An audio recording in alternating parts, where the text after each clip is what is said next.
Going live.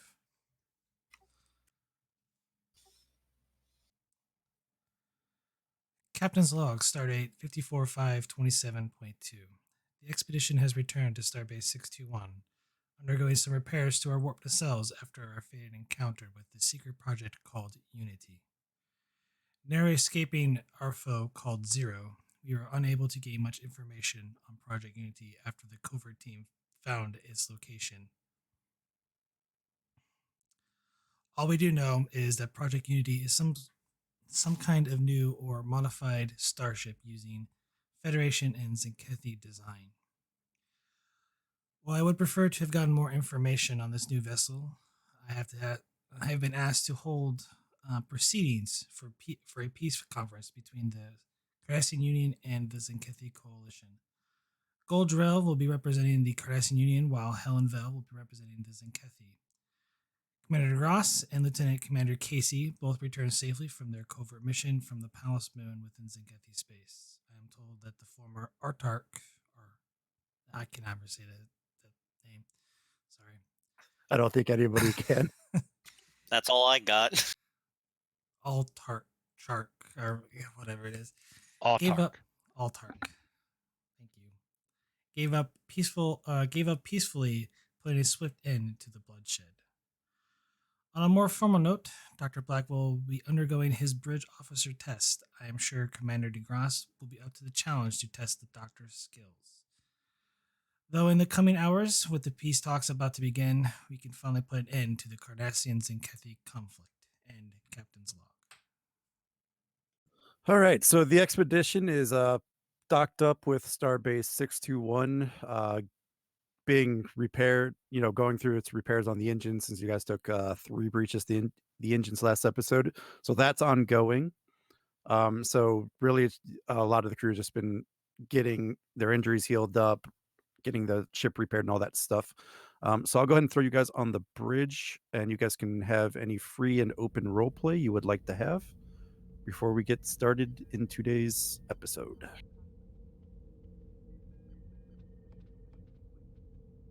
Now, with injured, I'm pretty sure Blackwell would be in sick bay.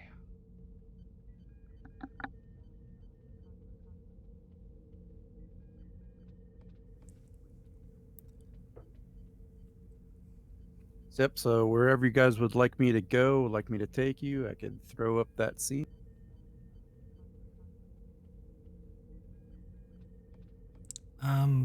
Prax would probably be in the ready room.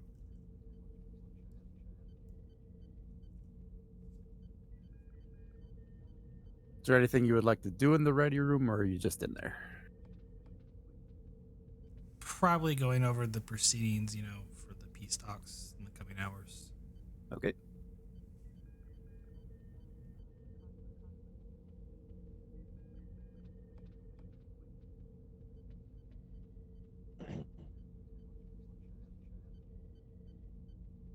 And DeGrasse would like to join Prax in her ready room when possible.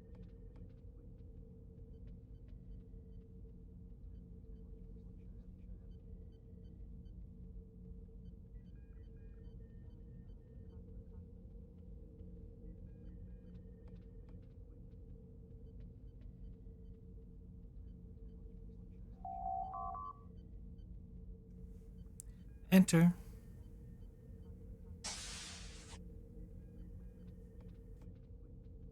DeGrasse walks in, sits down at the chair.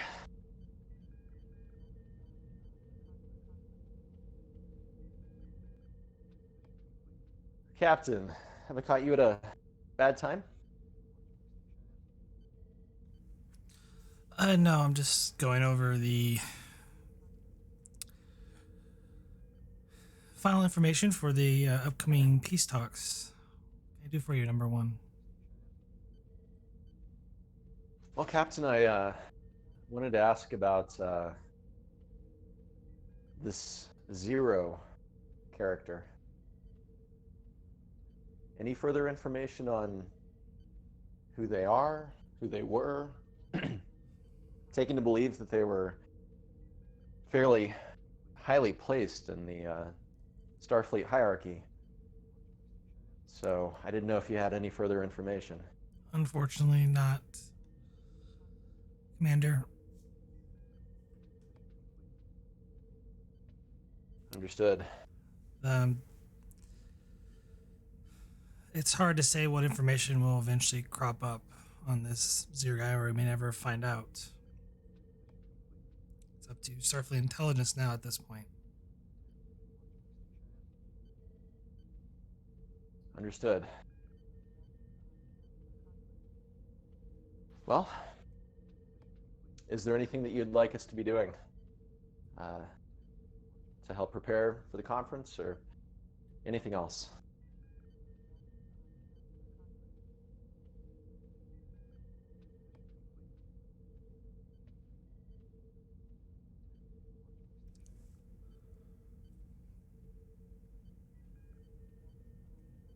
Probably need your help with meeting them within the conference room, or not the transporter room.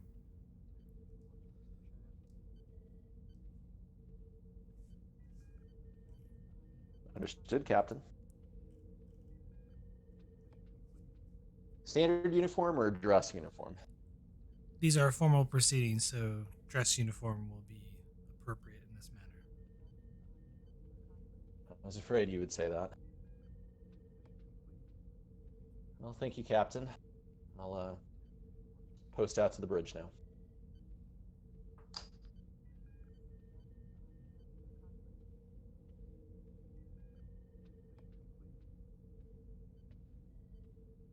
You're dismissed.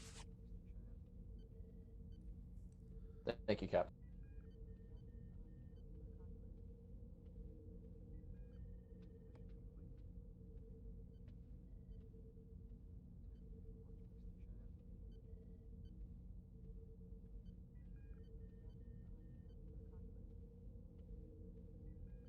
Anywhere else you'd like me to go?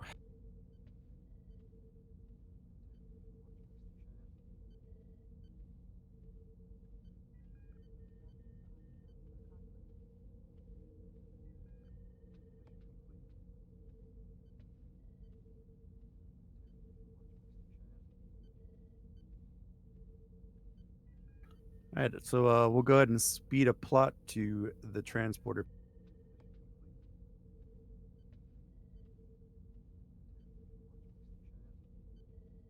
I have 9,000 folders open.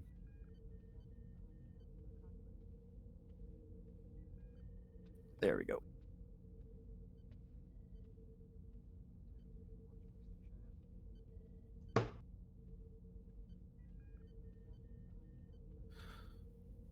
Captain Hellen Vell and her delegation is ready for the transport.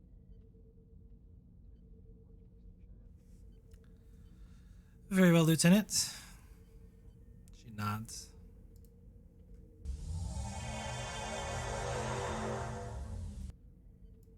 On the transporter pad appears Hellen Vell and one others in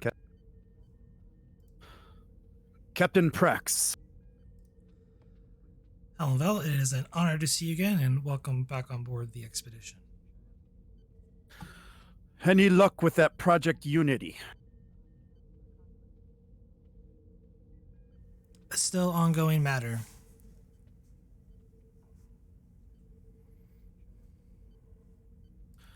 This is very disturbing that our Altark will be in league with this Agent Zero.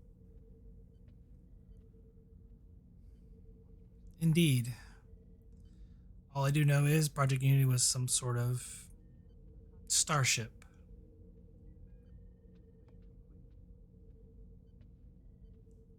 If it combines elements of Federation and Zenkethi technology, it is surely a formidable ship. Indeed it is. If you don't mind, I will walk you to the conference room where Lead on, Captain. she nods and walks him to the conference room.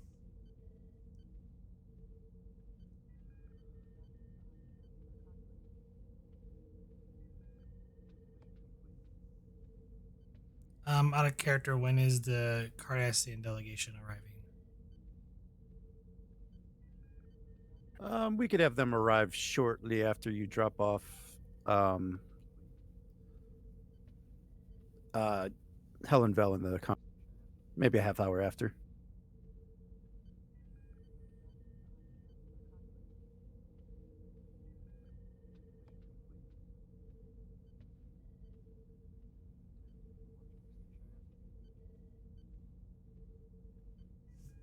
Did you want more with Helen Vell, or did you want to meet the Cardassian? No. Cardassians. I was gonna walk her to the conference room, and then if need be, probably a small chit chat, but nothing major. All right, cool.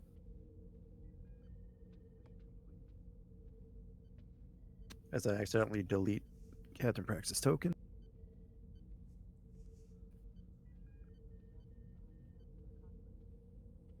Captain, the Cardassians are ready to transfer.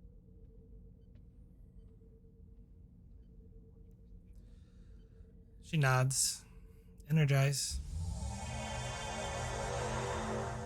And on the transporter pad is Gold Drel and 2 Cardassian soldiers. Are they armed? With sidearms, yes.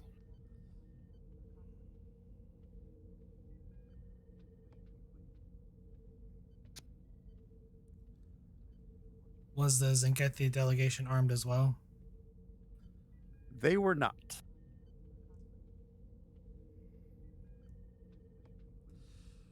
Welcome aboard the expedition, Goldrell. Captain Prax. Thank you. If you don't mind, I'm going to have to ask that you and your men relinquish your sidearms for these proceedings. I assure you, you're quite safe aboard my ship. With all due respect, those monsters in there don't need a weapon like I do.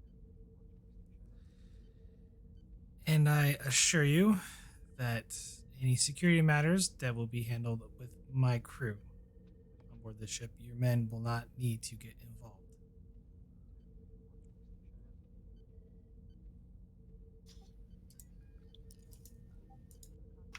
One second, sorry.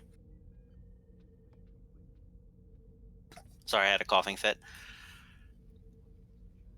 We will relinquish our weapons. We hand over our sidearms.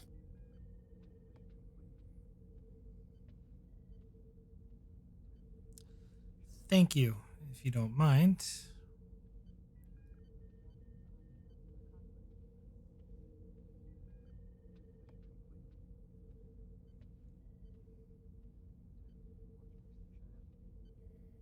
And she kind of leans into DeGrasse. Make sure security is posted nearby just in case. Of course, Captain. You got it. And she'll show them to the conference room. And Alright. DeGrasse will communicate into a security team to be posted nearby. Alrighty. DeGrasse, give me presence security. We'll make it a Cool, cool.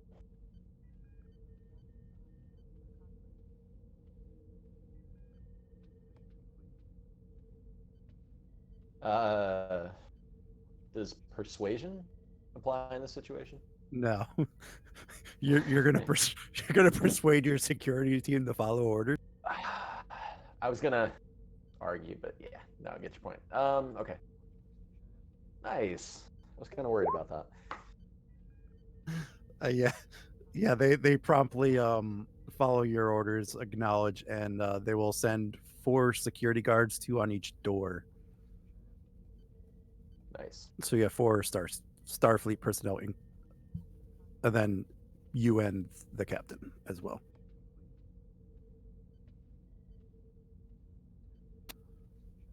And let me make sure I'm in the conference room. I am. So Helen Vell and her her delegation are on this side of the table. Drel and his 2 Cardassians are on this side. You guys can sit wherever you would like. I just kind of threw you in as a placeholder. And you could have whoever else you want in this room. Like I said, the security guards are just outside. There's probably one outside the door, one inside.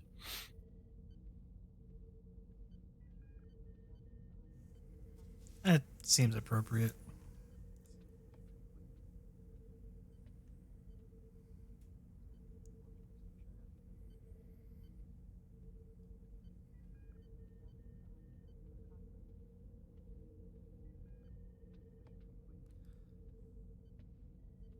All right, and we will go ahead and in the conference.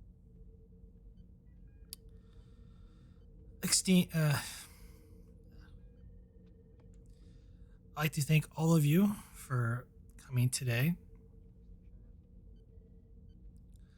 Today will mark a historic adventure of finally being able to put an end to this unfortunate conflict between the Cardassian Union and the Zenkethi Coalition.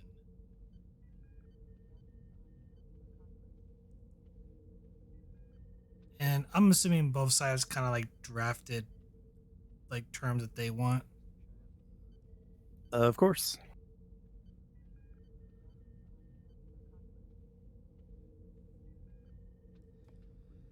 If both sides would like to present their terms, we will start with the Cardassian Union.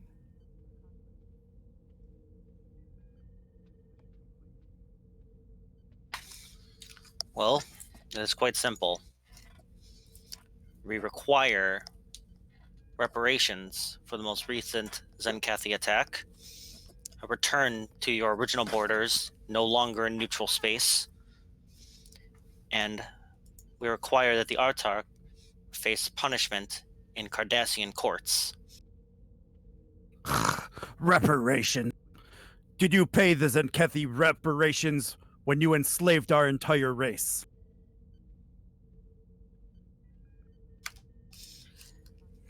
Enslaving is not akin to massacre.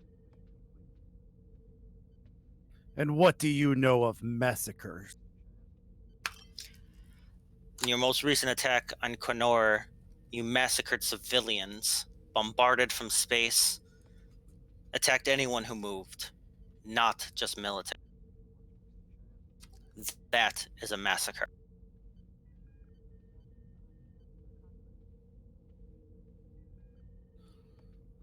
They are nothing more than casualties of war.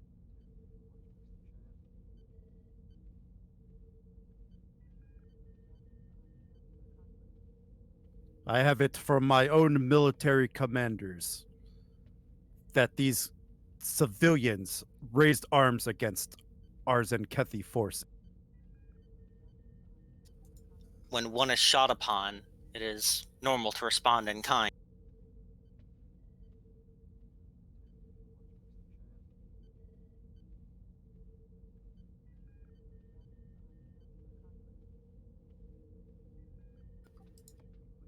And is that what you did when you enslaved us? Ripped our children from their mothers' arms? Spread our species all over the galaxy?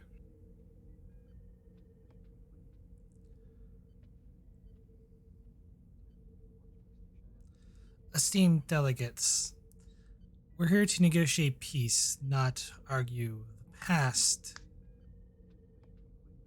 We need to move forward to ensure a more peaceful resolution and that conflict would not escalate any further. Captain, you know the state of Zenkethi currently. It is a very tenuous time for the Zenkethi coalition. We need to ensure that we have some prize in this conflict. Otherwise, I fear that we will fall into a civil war, and more lives will be lost.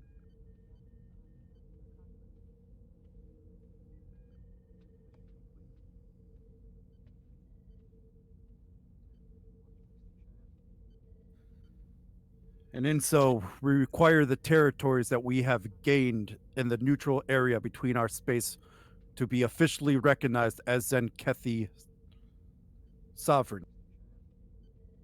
As well, we also need the Altark to face her crimes for her part in the enslavement of the Zenkethi people to these Federation masters. That's unacceptable. The Artark must face crimes on Cardassian, sorry. Cardassia. And you cannot keep what you have taken.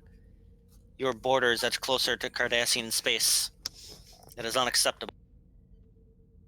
Our fleets are still poised to attack Cardassian.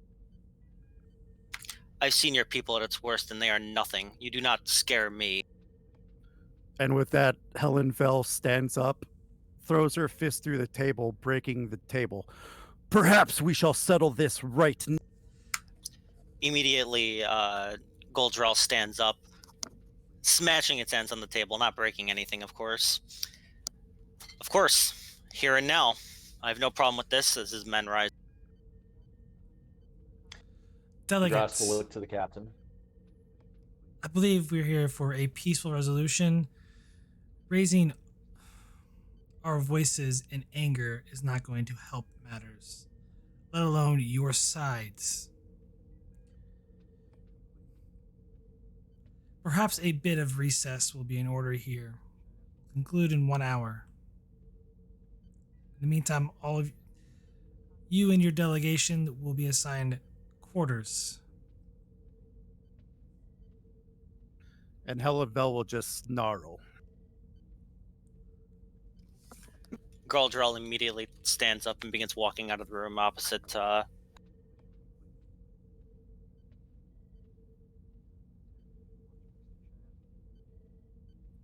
And Hellen Vell and her delegate will leave on the other side.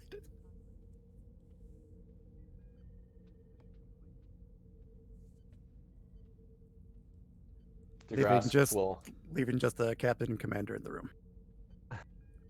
DeGrasse will rub his eyes and say, well, that started well.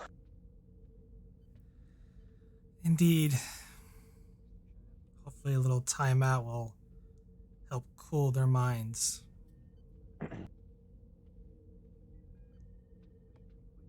Hopefully. Any thoughts, Captain?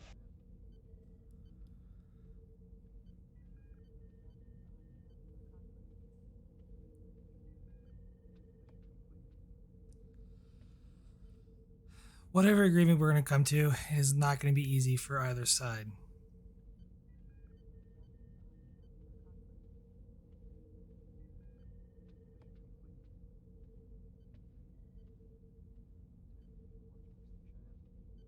Agreed. With that said, it's a common negotiation tactic to start by asking for everything and then leave open the possibility of coming to some sort of compromise. If they weren't willing to compromise, they wouldn't be here and they would be actively fighting right now. So, as much posturing as we're seeing, the simple fact that they're here means that they're willing to budge at least a little bit. I think it's up to us just to find out exactly where that sweet spot is, where we can get them to agree.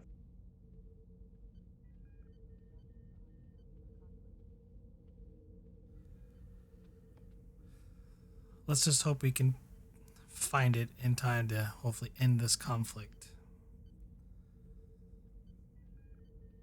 Agreed. And see what you could do about the table within the next hour. If it can be repaired. She looks to the gaping hole in it. I'll see if we have any in storage, Cap.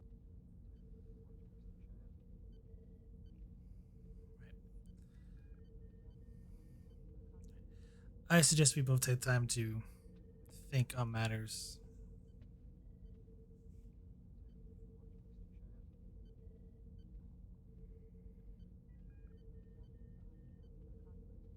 Prax is gonna walk out.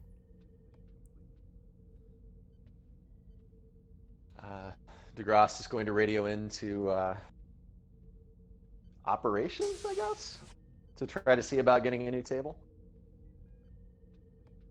They could have one replicated in about 20 minutes. Perfect.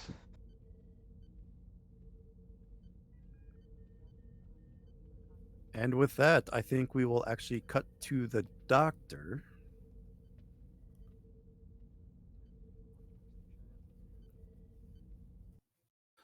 So Captain, did you want Casey to administer, or not Casey, sorry, DeGrasse to administer the test, or random commander from the station?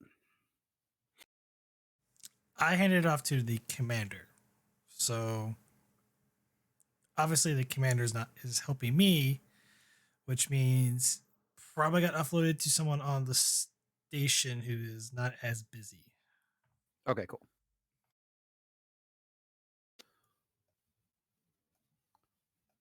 Because I suppose we could always do some weird time shenanigan thing, bounce back and forth in time.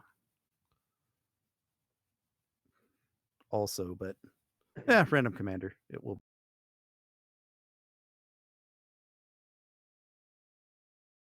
Well, I mean, I'm more than willing to. But up to you, Captain.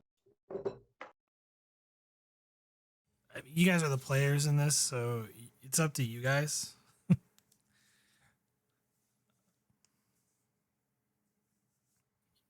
So we'll say this part happens in the few days before this. How does that sound for everybody? Works for me. Cool. Sounds good. All right, so I just got to give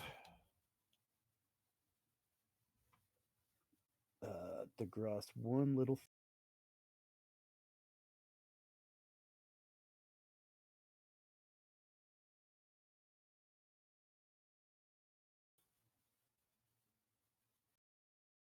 Just so so you guys can have something to role play off of.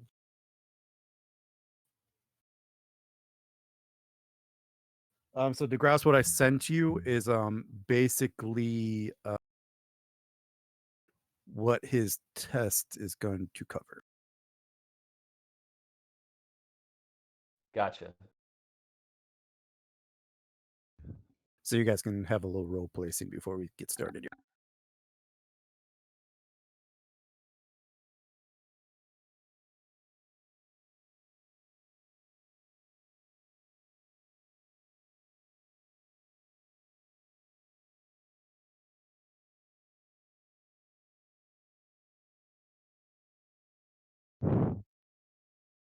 Ed, so that last part, do you want me to communicate this in a log? Oh, Is no, that no. what you were So saying? that last sentence was something else. Don't worry about that. Oh, Just worry okay. about the bullet points. Don't worry about that last sentence. Gotcha. I accidentally copy and pasted everything. Yeah, okay. Yeah, no worries. Well, Doctor, how are you feeling today? Feel pretty good, Commander. Thank you. Good. It's certainly going to serve you well. It's good to be in a positive frame of mind for these type of things, well rested. So I've heard. Sure you're more than up to the challenge. Should be a piece of cake. Thanks for the vote of confidence. So, how does this work? Sure. So, we're going to give you a little scenario. And, of course, I'm sure you've heard rumors a little bit about this, but this is really meant to test not just your ability to command and lead, but also your ability to make quick decisions when a lot is on the line. So many people consider this one of the harder tests that Starfleet administers. Certainly harder than likely anything that you encountered in the academy. So just be prepared going into it. It's going to test your mental acuity, your emotional acuity, and your moral acuity. With that said, here's the scenario. Our ship is en route to the Gamma Doratus system.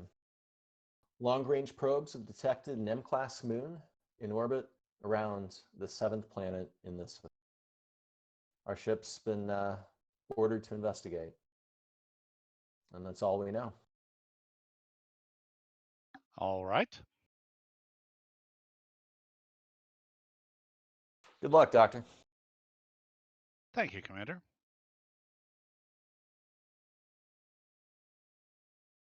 GM, for the purposes of the exercise, do I have access to the CO's powers? Yes. Okay.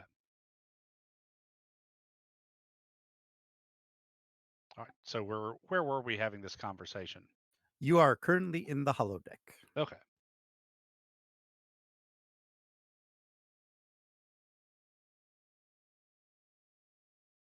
However, someone does need to turn it on. Okay. So that's going to be me telling it to run program, or Yep, or DeGrasse, whoever. As DeGrasse turns and walks out of the holodeck, he'll say, "Computer, run simulation 394 Omega 1." And he'll walk out. And the bridge of the expedition appears. Captain, you are standing right by the captain's chair, and the pip appears on your collar. ah, nice. So for this part, so basically, Dr. Blackwell's going to be playing the commanding officer. Everyone else can choose whatever role they would like to play. And obviously it could be you can use anybody's sheet. If you wanted to play DeGrasse, you can. If you want to play a support character, you can. If you want to play yourself, you can. Doesn't really matter. I mean, DeGrasse can even play himself if he wants to in this scenario. Basically, you're all holograms minus Blackwell.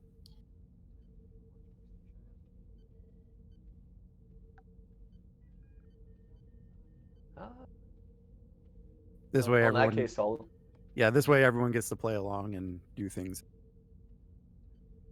Gotcha. I'll take Ensign Knight.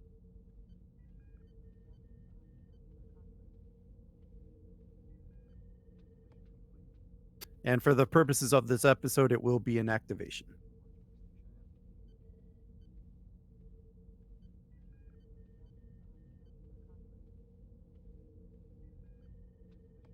One activation.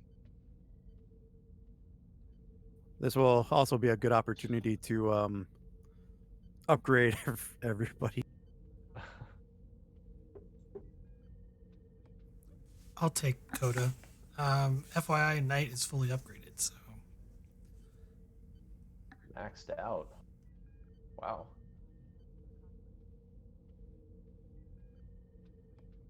I mean, she does do a lot of transporter things.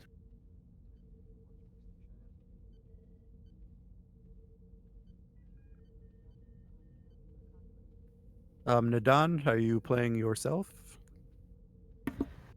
Yeah, I think I'll just play myself. It'll Okay. be easier. All right, so DeGrasse is Knight, Prax is Coda, Nadan is herself, and Ron can just bounce around to whoever I need the roll. Okay.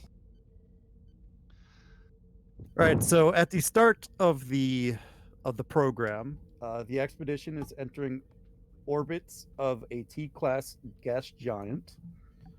On the screen appears the pinkish white color of Doratus 7, a Class T gas giant with 73 smaller moons in orbit, ranging from smaller, about a kilometer-sized moon to moons about the size of Pluto. So it's a pretty busy place.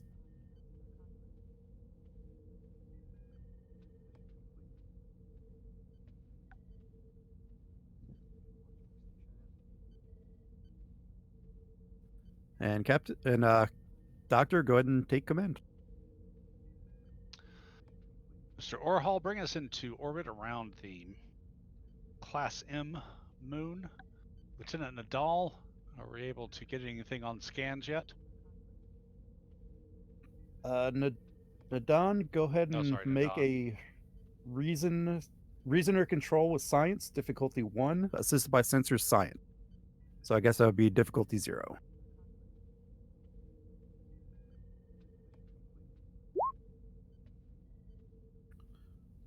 And then whoever wants to roll for the ship, What's the assist? sensors science. All right, you guys get a momentum. I gotta fix my threat here really quick. I don't start with this much.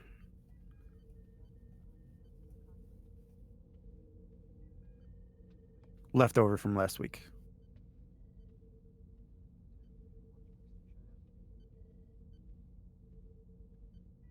All right, that's right.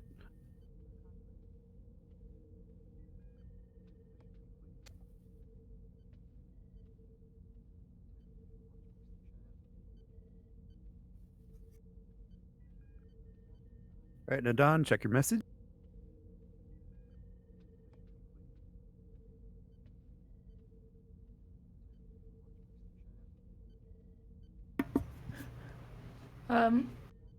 There's a Class M moon located on the dark side of the planet. It looks like it's tidally locked with the planet so that it's always on the dark side relative to the sun.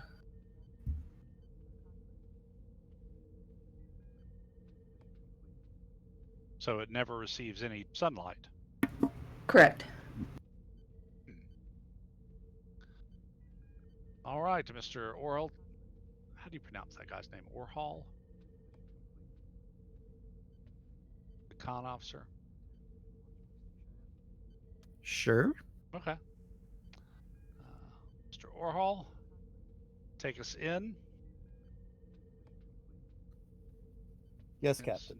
And Sincoda, let's go to yellow alert. Keep an eye on all the bodies floating around this system. We might have to deal with some debris, so keep the deflectors nice and warmed up.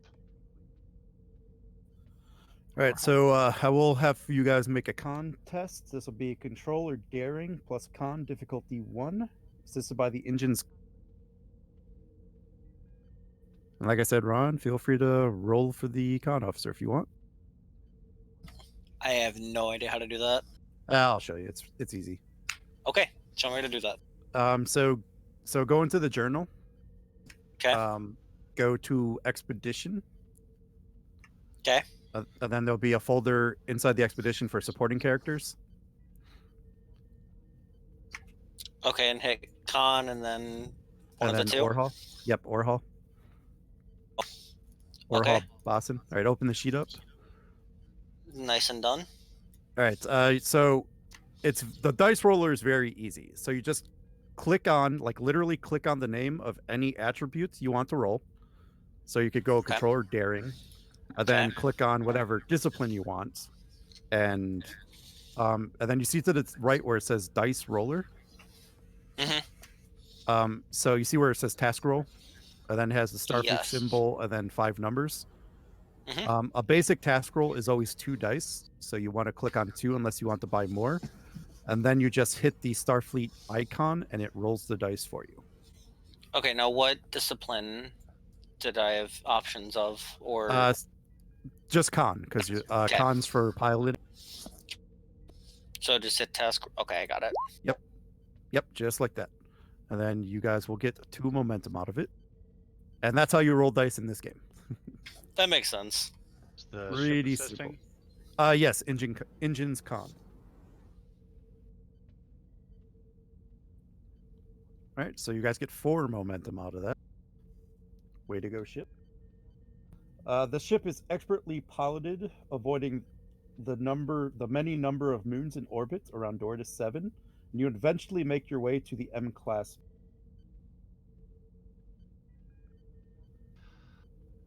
Lieutenant Nadal, standard sensor sweep. Ensign Coda, prepare some atmospheric probes for a closer look. Yes, Lieutenant Commander. right. So this will be reason or control plus science, difficulty 2, assisted by the sensors and science. Do the ship's advanced sensors come in? Sure do. So it would be difficulty 1. Sensor science. Got it. And you guys have a ton of momentum, so don't be afraid to spend some. I think that's already a success, isn't it? Oh, you already rolled. Yes, it is. See what the basic information is, and then maybe do some information spins.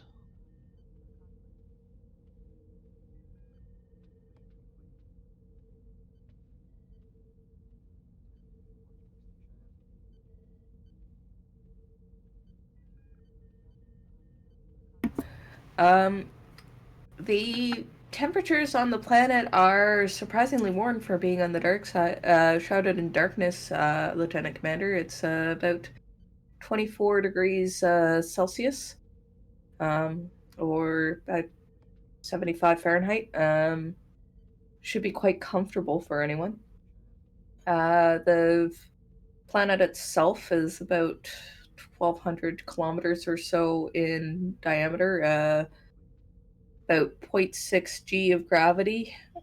So folks not used to dealing with lower gravity environments than standard gravity will probably need to be a little careful. 14% oxygen, 86% nitrogen, trace other elements in the atmosphere. The oxygen level is a little lower than ideal, but not so low as to be actively in danger of hypoxia, although some folks may get some symptoms similar to altitude sickness, to my understanding, depending on physiologies. Seems to be good conditions for an away team.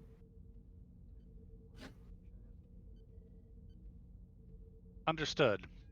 Any spot down below look any more inviting than or interesting than any other?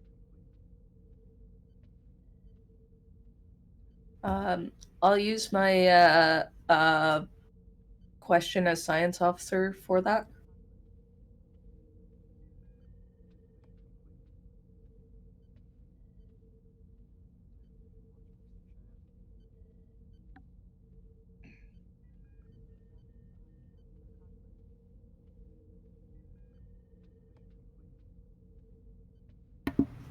There's a spot near the equator, Captain, with a abundance of life signs. I'll bring it up on the screen now. Seems to be near a small lake.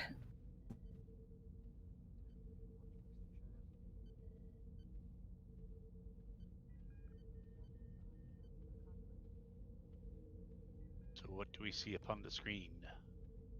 Oh, so it's still hard to make out details because the planet is covered in darkness. But it looks to be like a forested area. You see some water masses, small lakes, river systems, things like. If you didn't know any better, it would look like it's just a normal M-class moon at nighttime. Are these what type of life signs are you looking at, Nadon? Any sign that there's sentient life down there, some kind of civilization, village level even? I'll run a more detailed scan, Lieutenant Commander. I will note the biology of any life down on that planet, given that it's in darkness, is likely to be chemo-autotrophic based instead of photosynthesis based, like most planets we've encountered. I'm curious also about what the source of the heat on the planet, or on the moon, is, rather. I'd have to assume some sort of geological processes at play, explaining the warm temperature of the surface, which could point to some potential for active geological hazards.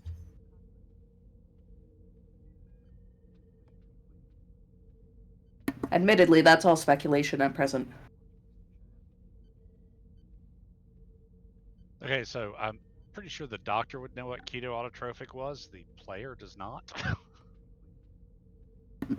Chemoautotrophic is like those bacteria that live at the bottom of ocean vents, and they make food by Right. basically getting energy from inorganic materials. Okay, thanks. Like cyanobacteria. Cyanobacteria are photosynthesizers, but more Oh, like okay. extremophiles. Okay, cool. Yeah. Thank you. Well, let's see if we can't get a closer look first. Ensign Coda, do you have those atmospheric probes ready to launch?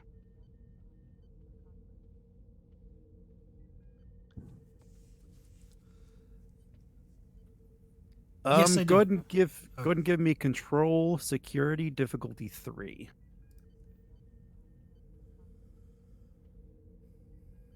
Shipboard tactical systems for a focus. I'll give it to you because you're using the torpedo launchers to launch probes. Oh, and Nadon, that'll be a momentum spent. I'll spend it. Take a Could be threat. useful information. Take 1 threat, GM. Will is, do. Is this assisted by the ship? Yeah. Security, or let's go weapons science.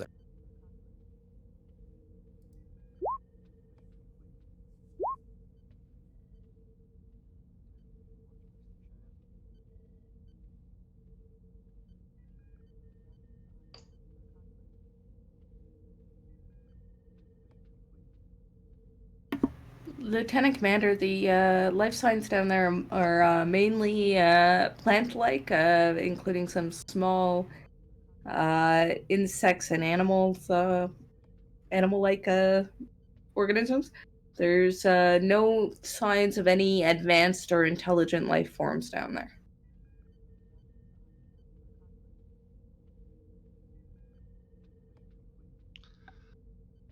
Very good.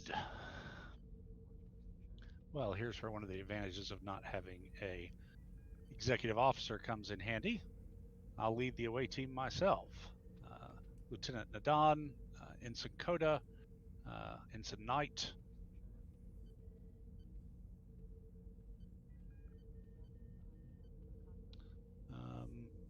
and Ensign Chakrath. You're all with me. Blackwell Yes, to sir. Blackwell to sickbay. Go ahead, Captain.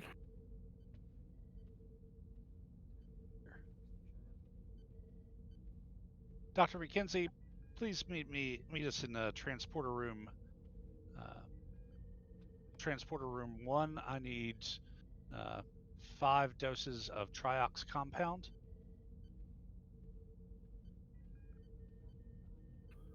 Right away, Captain.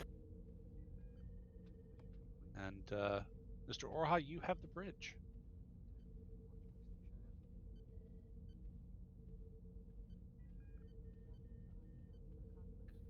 All right.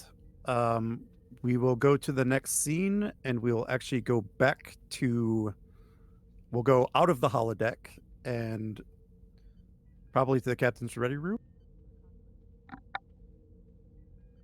And this will be a few minutes right after the first meeting. Captain Prax, is there anything you would like to do before you attempt to?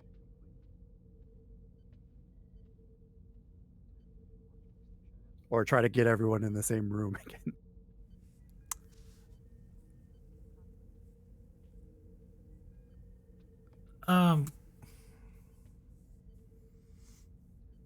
I want to kind of go like, can you message me like the list of things like on both sides that they're demanding?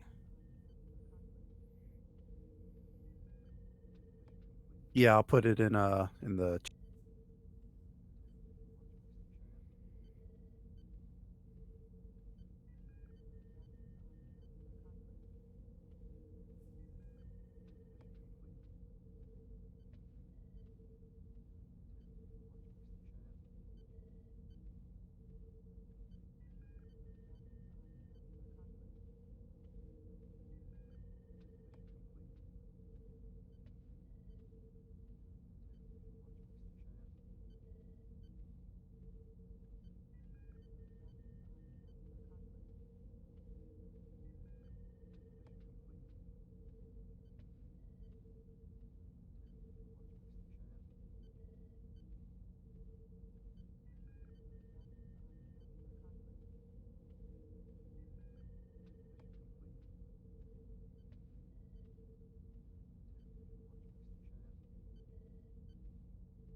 I think that was all of it. Correct. You guys can correct me if we established anything else, but I think that was the gist of it.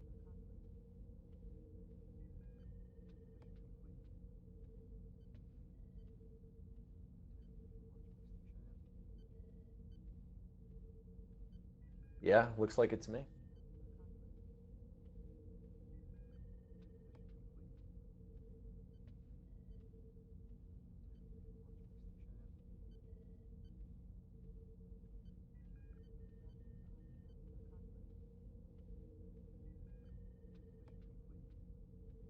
So the Zenkethi have pretty much declared that all the Badlands and that empty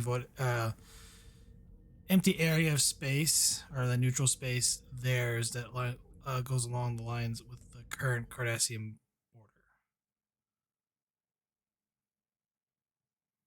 border. So probably not the Badlands, because what would they do with that? But like systems like Free Haven here, the Rolor Nebula, Alpha 441, like that area they want to claim up to the border.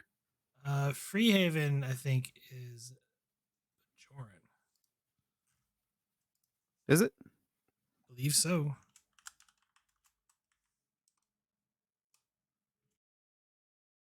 Right. So probably not Free Haven as being in their sovereignty, but they want the space around it. If that makes sense. Like they want their color to extend here.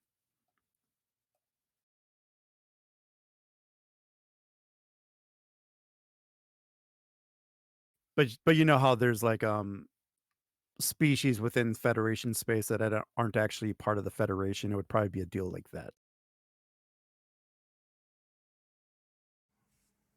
Okay.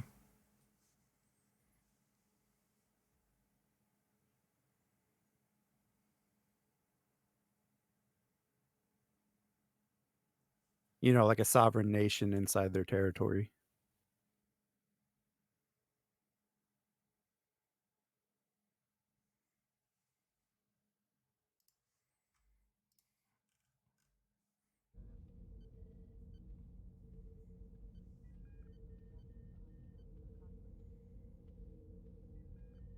Okay.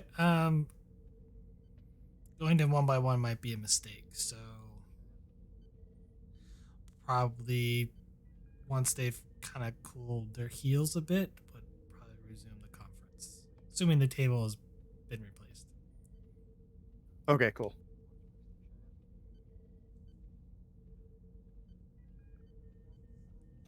All right, so we'll head back to the holodeck.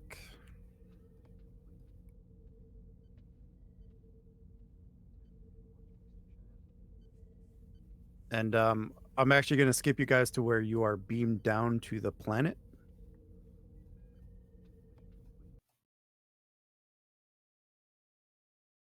So I have no idea who's going with here.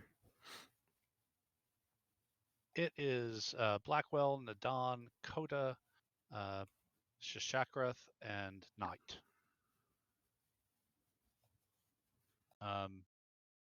And we should have each got an injection of triox compound before we beam down, which will, increase the oxygenation of our bloodstream for about an hour. So we should have that long before we start feeling any effects from the lower oxygen content. Yep, not a problem. I mean, 14% is still, it's like breathing high altitude. You guys will be fine. Right, but that should keep us from, dealing with cramps or shortness of breath if we have to, I don't know, climb a line or something. Right. All right, so the players are beamed down to the planet, and the planet is dark, and you cannot see much further than what your flashlights and other light sources you brought with you to the planet allow you to see. In the distance, about 15 meters to one side, you can make out a tree line, and in the opposite direction, in about 10 meters, you find a small lake of liquid water. The air is very still and very quiet, like a peaceful night on Earth.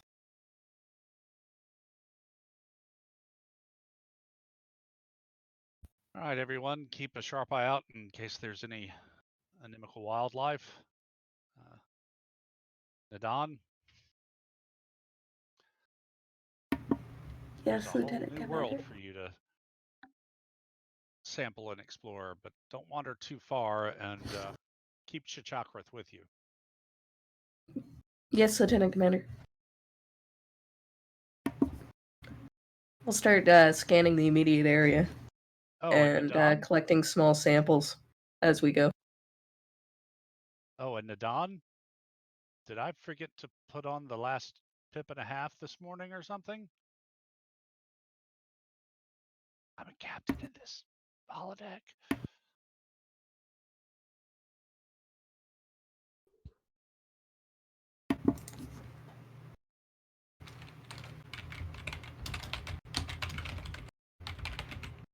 Oh, she's typing furiously. You will not correct me. Oh, I have something.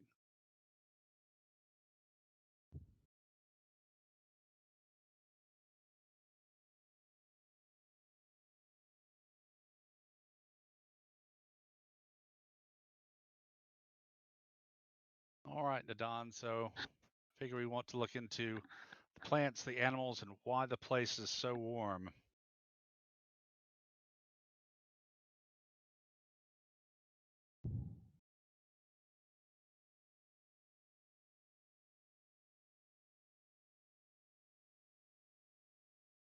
So I figure you guys could probably divide up the work, so to speak.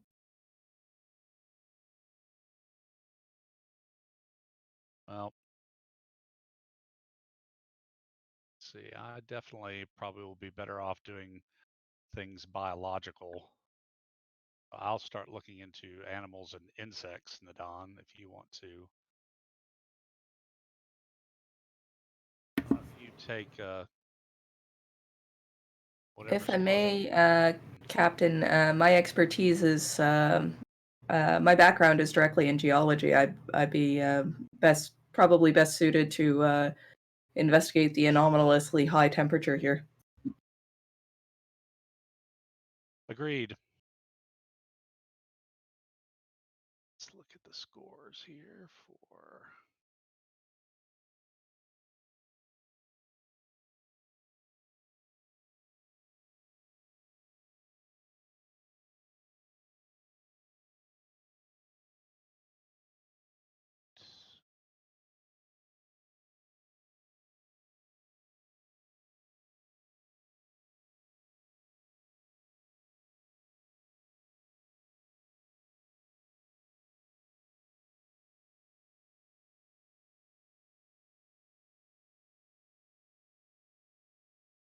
Who else we got?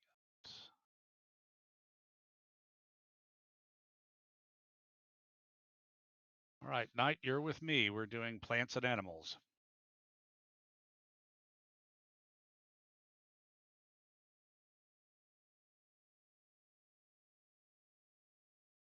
So Chakrath, stay with. Keep an eye on Nadon. Koto, you can make sure that Knight and I don't get in too much trouble. Let's not try to wander too far. I don't want to have to be playing hide and seek in the dark.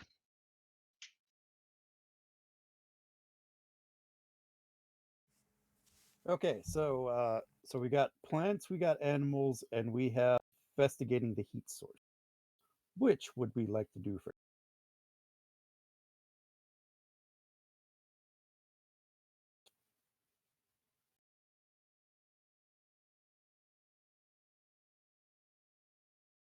I think the heat source is the most interesting. So let's let Nadon see if she can figure something out there first.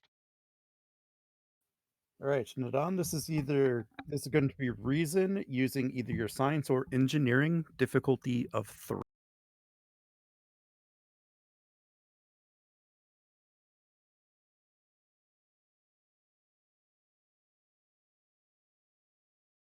Okay.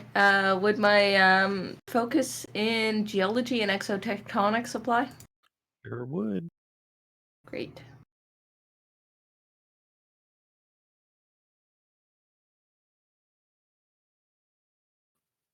It's 2 momentum to get an extra die, right? So it's 1 to gain a third, and then it would be 2 more to gain a fourth. So if you Okay. wanted to roll 1 more, it'd just be 1 momentum. I'll spend 1, yeah.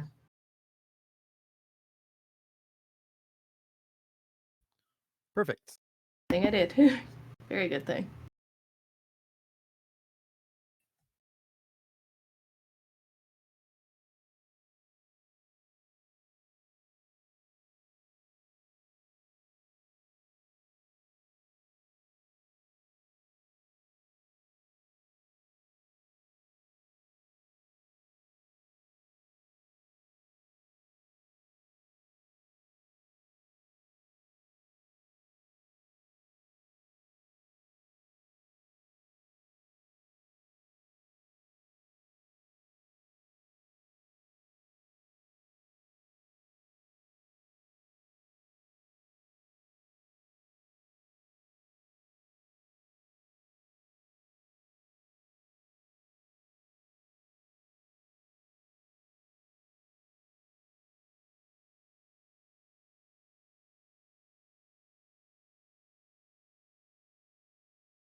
Would help if I actually sent the thing to you.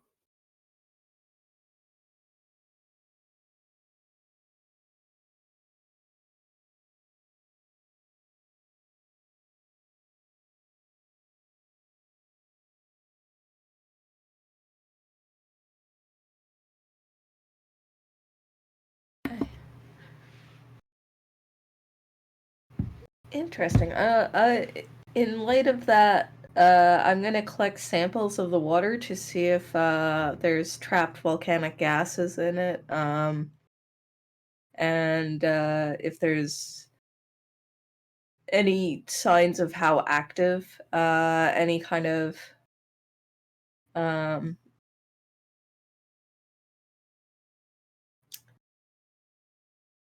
All right, give me control, medicine, or science, difficulty 1 to collect the. okay.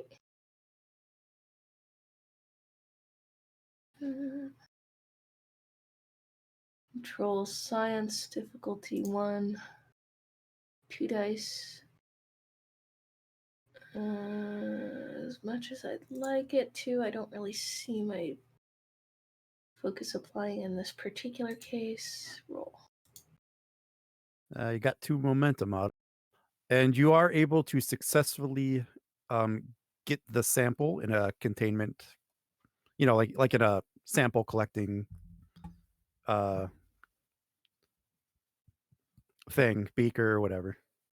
Great. I'll set that aside for later analysis. Given that how much warmer is the water than the air temperature? Sorry, excuse me. I'll say roughly 10 degrees warmer, probably. 10 Okay. degrees Fahrenheit warmer. I don't know what that is in Celsius off the top of my head. 1 or 2 degrees C's warmer, probably.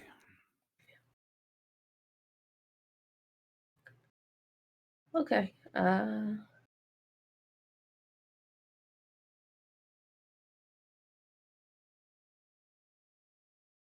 All right. And then if you have no more questions or things you want to do with the water, we can move on to plants and or animals. Yep.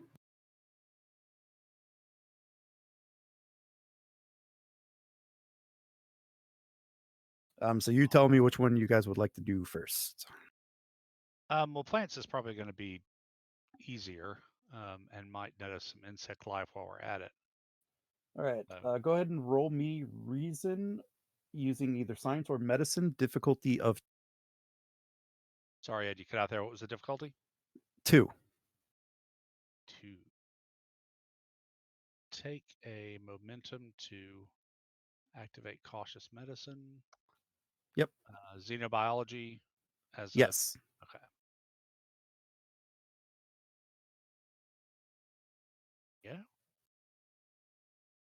So you guys get 2 momentum out of that.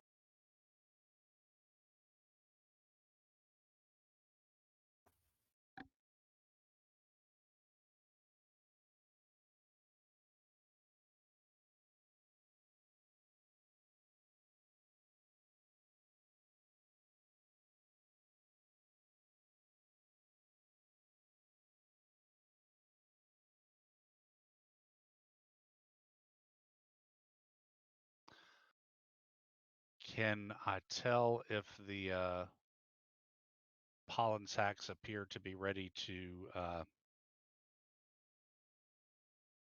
release the pollen? For a point of momentum, I will answer that. Yes, I will spend that point of momentum.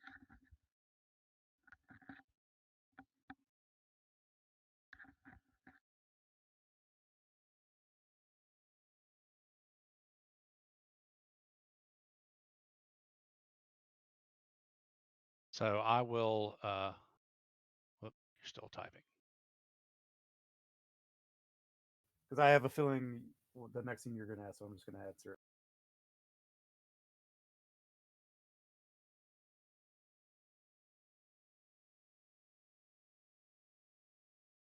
So nothing hazardous about them.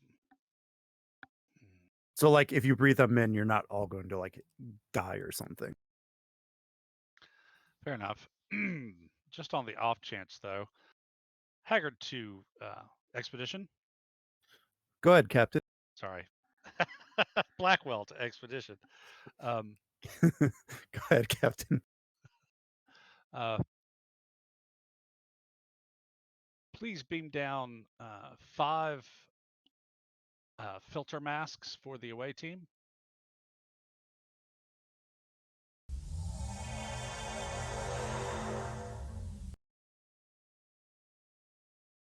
Looks like And the mask okay. appear right at your feet.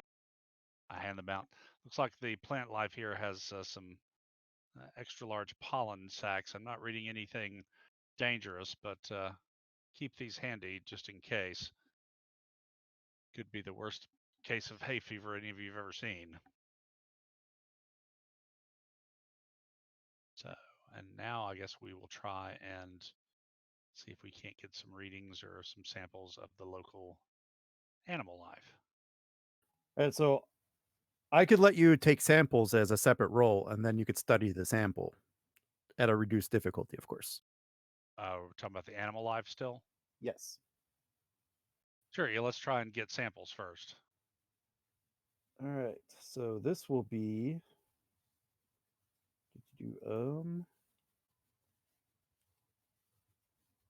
so this is actually going to be a secure control and either science, medicine, or security to get the sample. Science, medicine, or security. Kodo, what are you rolling with control security? 14. And I will allow assist, of course. Okay, I've got a 16 with control medicine. Wait, did you say Coda or Knights? Well, did you answer for Knight? Yeah, I answered for Knight. Okay, so what's Coda got? She's the 15. security officer with us. 15. Okay. I actually have a 16 control medicine, so why don't I lead and you can assist with control security? Okay. What's our difficulty to catch a critter, GM? Difficulty 2.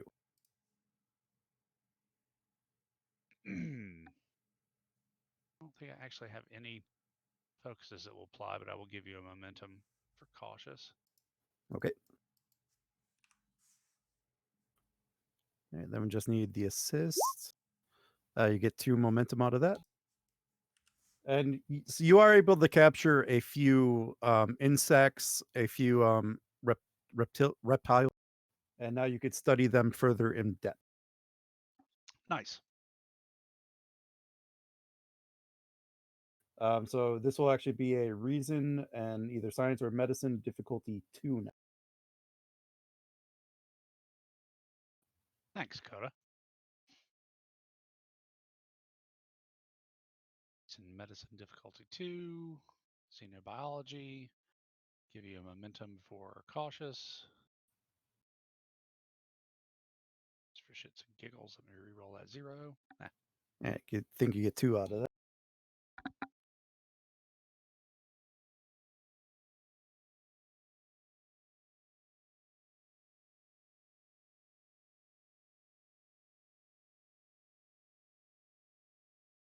So the plants are roughly similar to their Earth analogs, only with larger than normal pollen sacs, and there are several species of birds, insects, reptiles, pretty much what you'd kind of expect to find in a forest and wet forest like this one.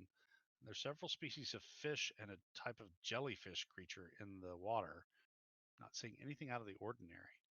GM, is there anything that we're seeing in the animal life that theoretically could react with the pollen?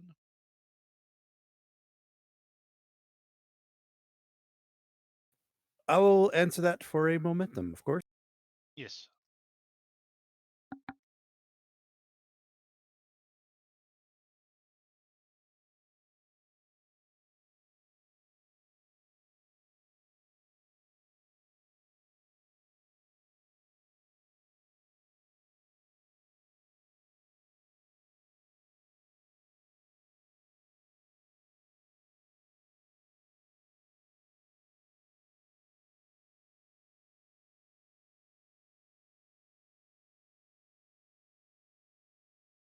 Okay.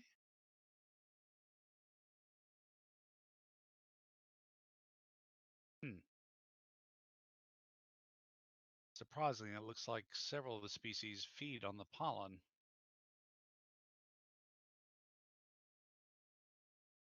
This world might make a perfect colony planet for someone like the saurians or other nocturnal or night adapted species in the Federation.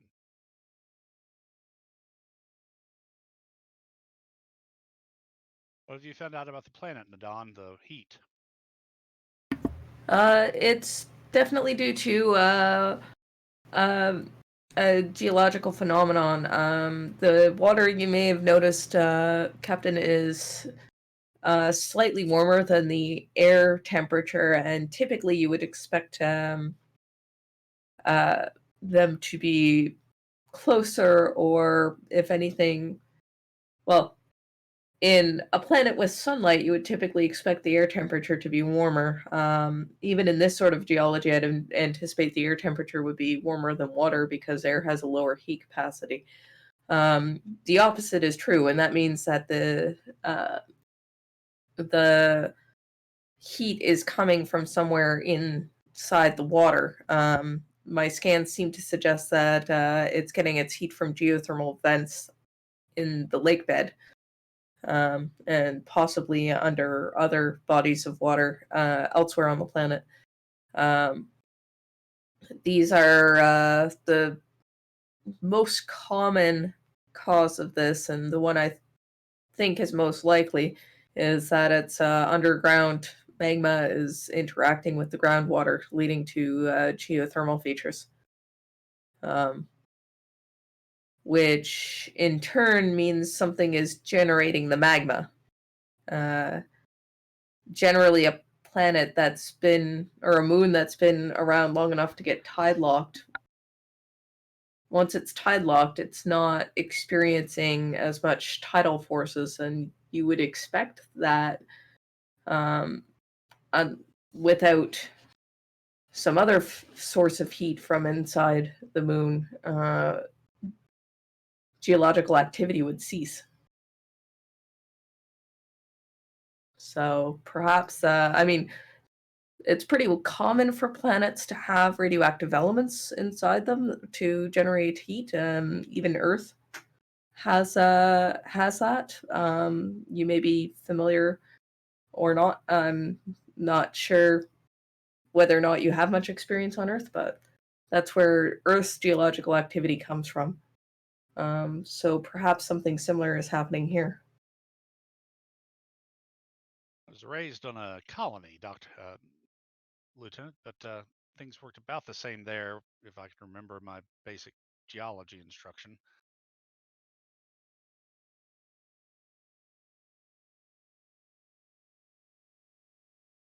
So we've got an entire planet adapted to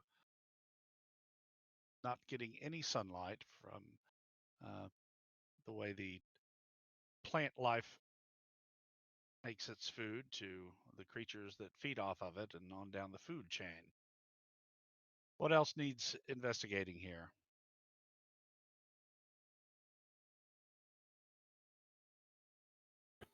As you guys are standing around discussing what to do next, one of the larger moons in orbit around the parent planet moves into view of your position on the M-class moon. This moon shines reflected moonlight onto the planet, onto the M-class moon, and lit it as if it had a full moon on Earth. All the insects and animals come to life, and the sounds of the forest come to fill the air. And you feel a strong breeze from the southwest blowing through the clearing and off the lake. Some trees with the larger pollen sacs release a type of pollen that glows a fluorescent yellow that shines in the moonlight, illuminating the clearing and allowing you to see the true majesty of this planet.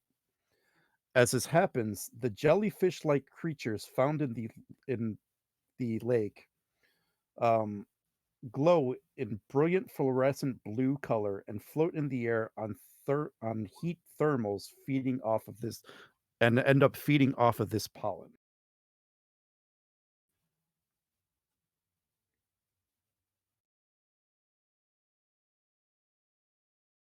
Well, I'll definitely be recording all this with my tricorder. But yeah, putting on the breath mask just so I won't be cleaning glowing pollen out of my nose hairs for the next week.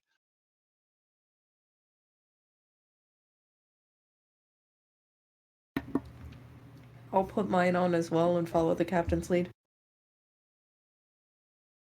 And I'll leave you guys to roleplay a little bit, taking in what you are witnessing.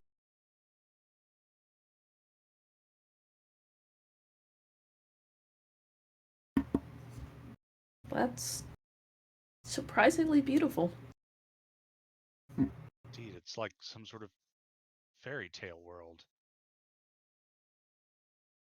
All right, everybody enjoy the sights, but let's get as many readings and recordings of all this as we can.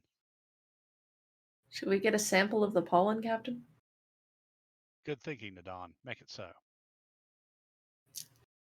And it's pretty easy to get the pollen. It's everywhere. And with that, we're actually going to go back to the ship. The captain said he was going to wait for the conference room, so we'll go ahead and jump.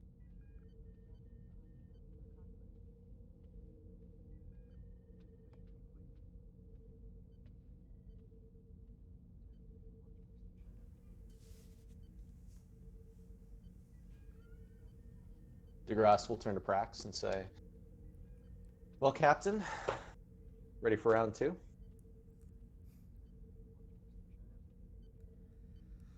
Let's hope it goes better than last time. Well, if it doesn't, we have a brand new table, so they can put more holes in this one, I guess." Well, let's hope it not comes to that. I'm sure the engineering staff will be so happy with us.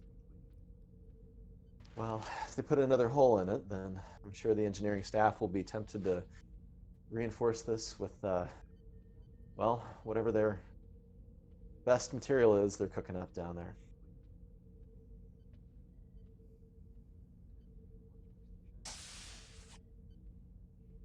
And Helen Val enters the conference room,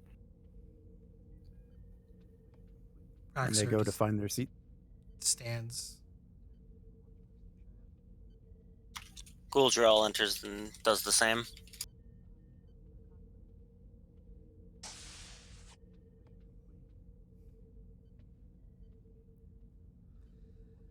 After we've had some time to think about on each other's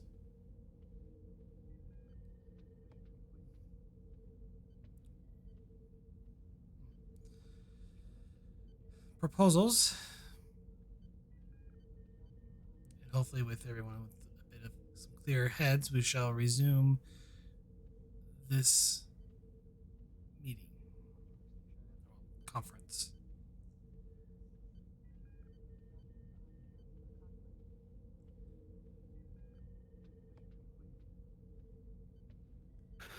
I have heard nothing that we can agree to. That's the first thing you said that I can't agree to.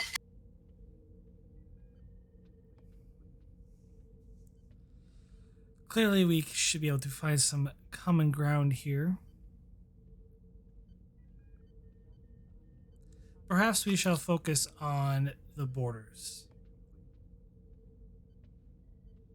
It seems to me that having the Zenkethi coalition borders so close to the Cardassian Union is not advisable at this time, let alone that it would create certain complications in trade routes so long as the Zenkethi borders remain as they are now. If you, during your conquest,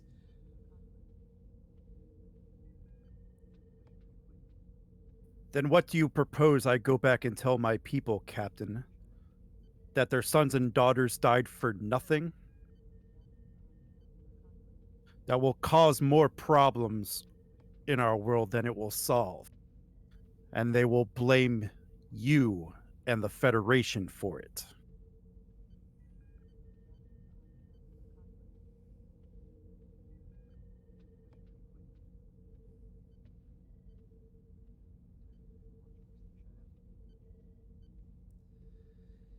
indeed.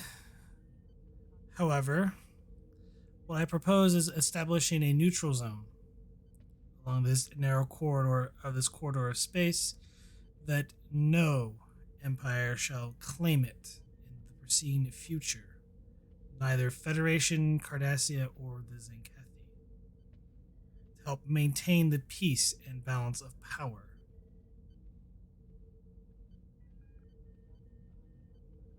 And how do you propose to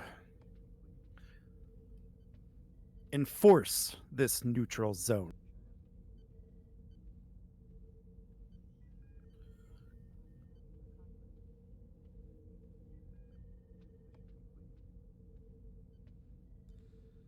It's no different than what the Romulan and the Federation go by with our neutral zone.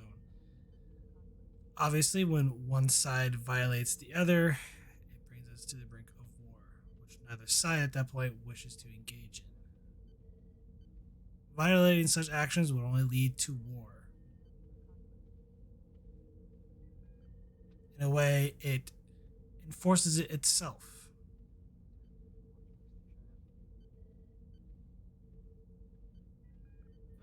So tell me, Captain, how can this be viewed as a victory for the Zenkethi people? It's neither a victory nor is it a defeat. It is a compromise.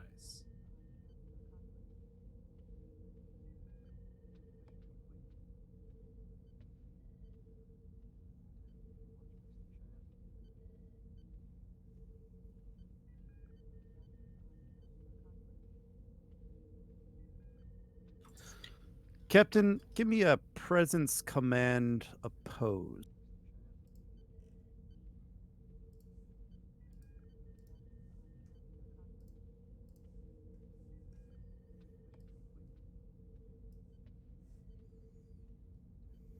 Persuasion for a focus.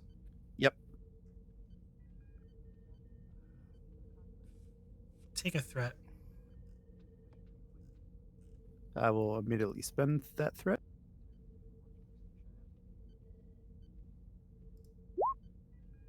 I'm rerolling.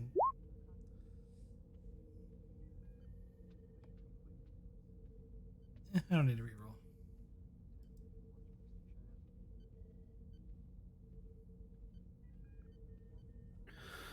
If you can frame this compromise in a way that will make the Zenkethi appear victorious. It might be satisfactory. This would also allow the Cardassians to never cross this neutral zone and interfere with the Zenkethi people as well,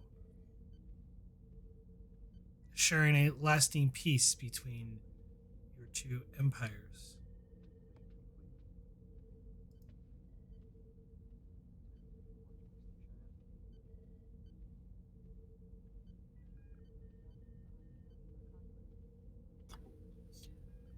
This is something the Cardassian people could agree to.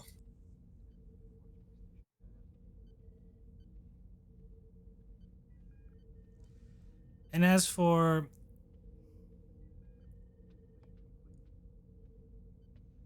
reparations for the Cardassian Union, I believe the Cardassians also owe reparations for the Zenkethi as well, which I feel like at this point stage kind of nullifies that.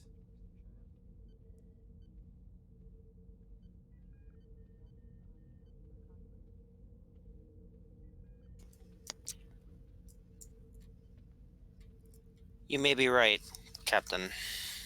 However, we can't walk away from this table with nothing either. What do you propose we get in exchange? The assurance that the Zenkethi will never invade the Cardassian Union again, such as the guidelines for the new neutral zone between your two people.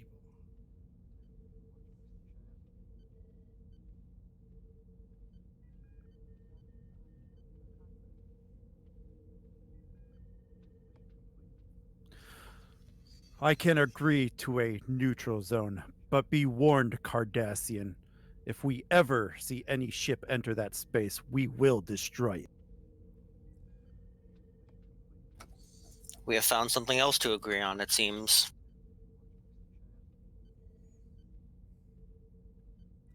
And as for the Altark, facing with going into the Cardassian courts, as well as what the Zenkethi wish to try him as well, I feel it appropriate that the Altark be tried at a neutral location where both Cardassian and Zenkethi judges will be present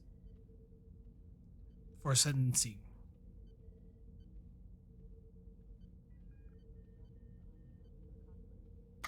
That is outrageous. There is nowhere that she could be tried that would be fair outside of Cardassian court. And we will not allow a Zenkethi to be tried under Zenkethi courts. The people must judge the art, not a Cardassian slime.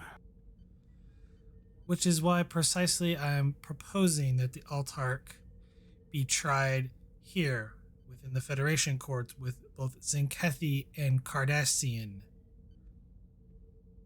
arbitraries viewing and help in handling a proper sentence that both sides can agree on. The Autark will be tried on Zenketh, where she'll be paraded in front of our people and executed in the town square. DeGrasse will speak up and say, so we have the Zenkethi viewpoint. Do we have the Cardassian viewpoint on the fate of the Autark?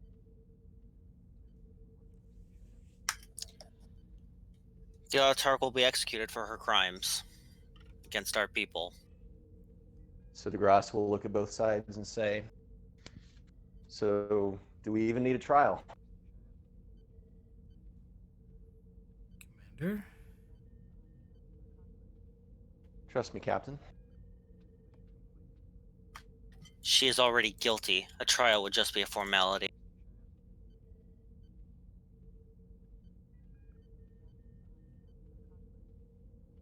So it seems like both sides want to throw the party. We're just arguing over where the party is going to be thrown. Is that correct?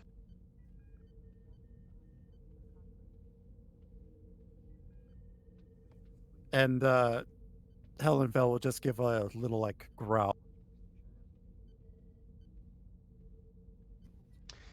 DeGrasse will turn to the captain and say, "Well, Captain, seems like the fate of both of these trials have already been decided. I think the core of the issue is not justice in this case, but image.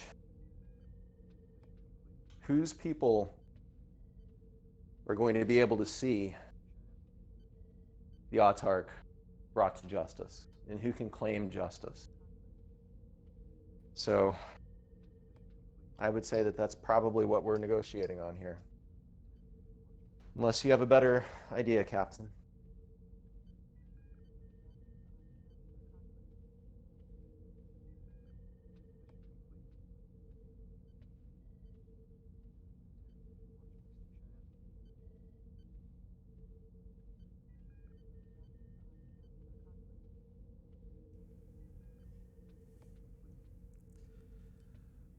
Which is precisely the reason why I propose that the autarch trial and sentencing be done in Federation space, or at least on neutral ground.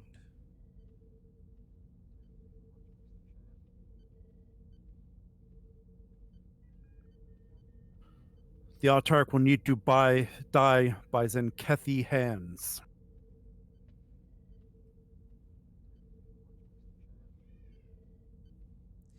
And I'm sure the Cardassians feel that the autarch should die by Cardassian hands. We do.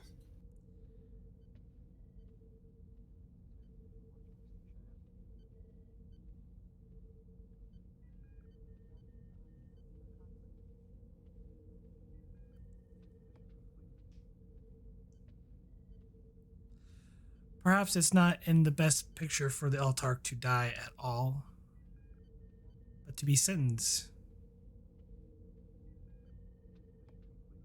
Clearly, this is a point of conjecture between both sides.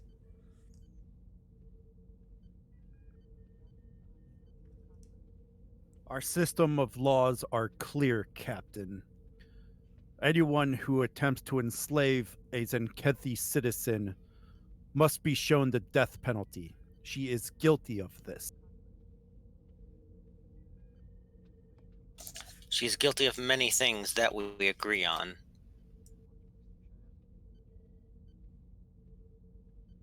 DeGrasse will perk up.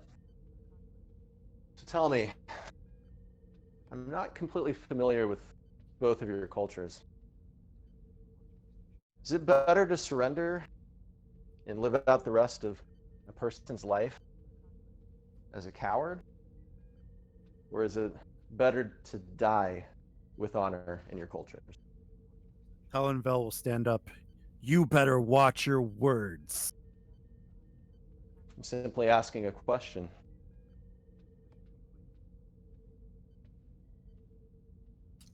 Dying with honor is always preferable. In fact, you could argue it's necessary. But wouldn't executing make a martyr out of her?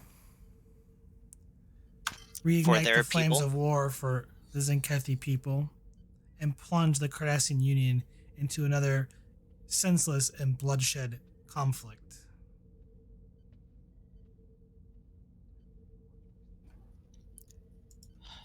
For my people, it would symbolize a closure to this war. However, I do see your point.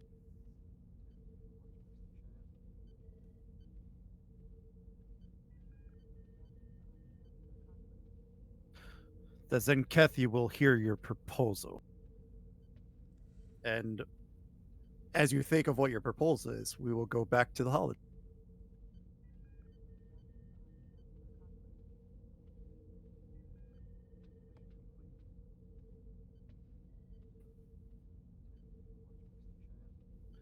So as the holodeck comes back, you guys are actually going to be on the bridge of the starship, Okay. and the holodeck will key day 2, 0600.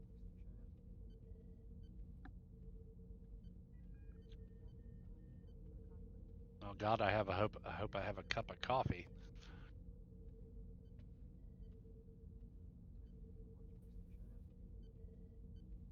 I'm gonna actually send this to Kota, so that's being played by Prax.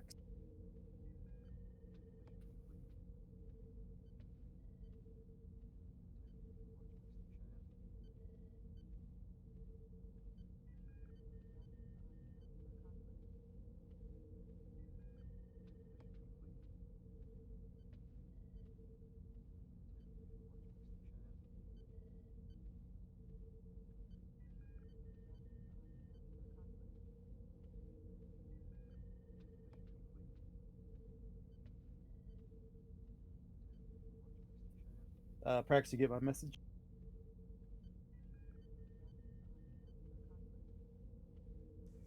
Sorry, I had to step away for 1 second. No worries. Captain, sensor detect a ship entering orbit from the moon from the far side of the planet. The ship design and configuration, I've never seen it before. It's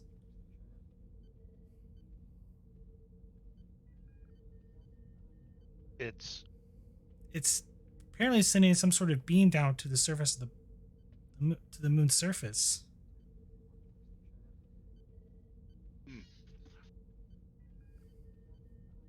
Yellow alert. Lieutenant Knight, see if you can't raise them. Standard hails all frequencies. Knights de Grasse. Yes.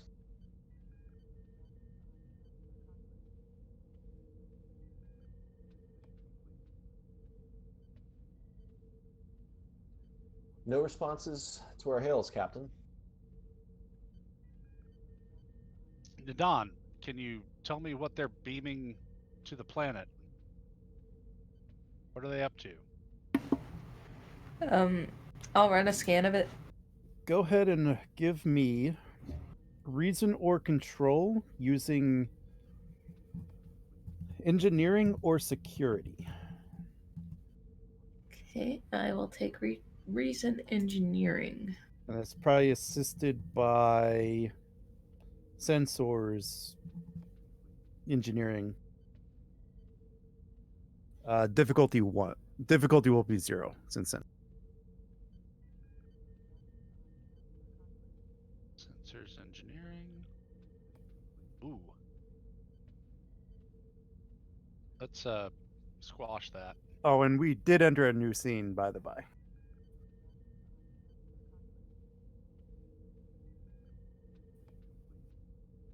Can I spend to negate the complication? I think they already did. Good. And you guys do gain 2 momentum out of 3. Sorry. So I believe you guys are at 5.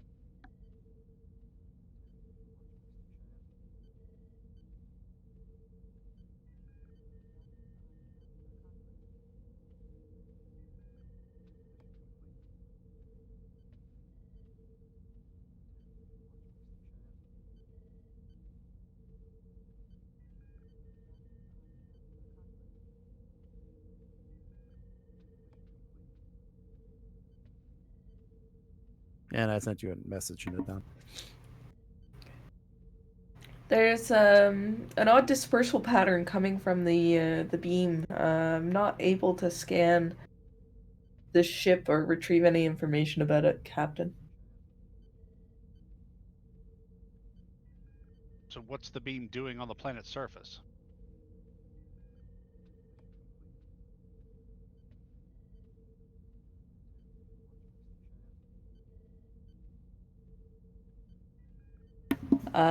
I can't get any clear readings on that, Captain.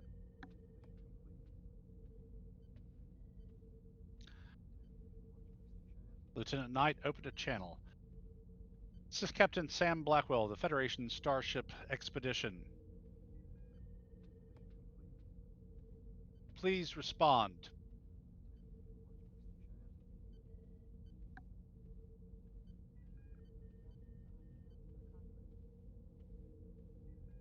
Expedition to unknown vessel. What is your intention on the moon below? Please respond. Captain, we're receiving no response. Go to get me a probe down there. Let's see if they're hurting anything on the moon.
Captain, a dispersal pattern is deflecting the scanning beams at the point of intersection. Given enough time, we might be able to find a way to penetrate and scan.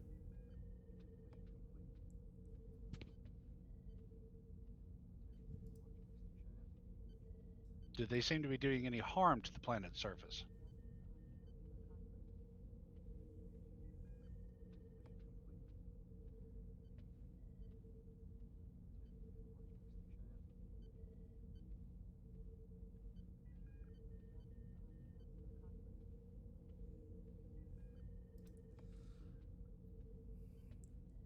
Given with the sensor data that we're pulling through, we'll have to go back down to the surface of the planet. It might be a while. They might be leaving by the time we figure out how to penetrate this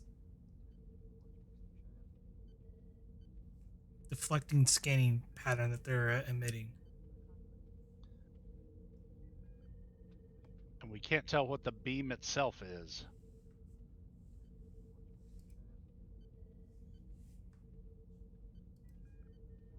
Correct, Captain.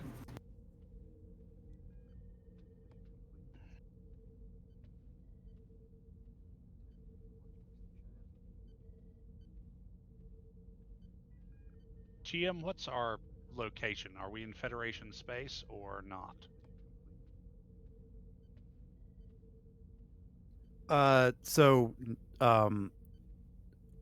No. For the Sorry, purpose of this, no. Okay.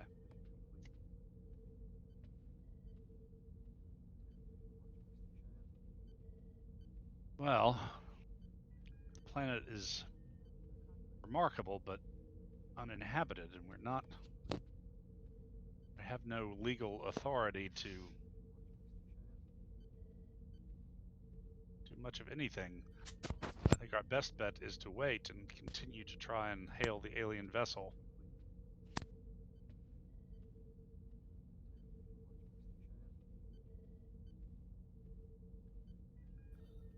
So you guys sit and wait, and after an hour, the ship disengages its beam and warps out of the system.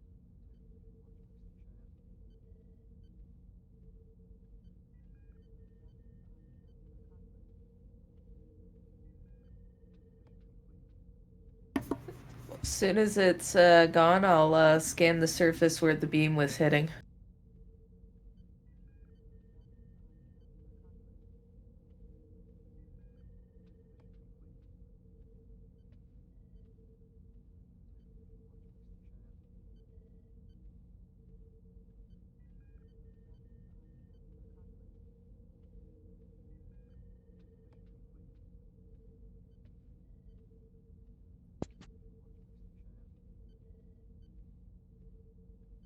It does not appear that the surface of the planet has been damaged in any way, Captain.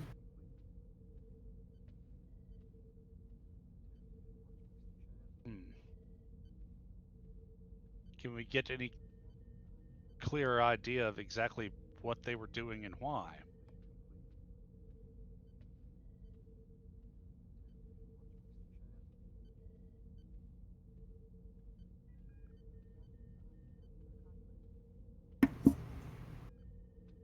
We could perhaps try investigating from the surface.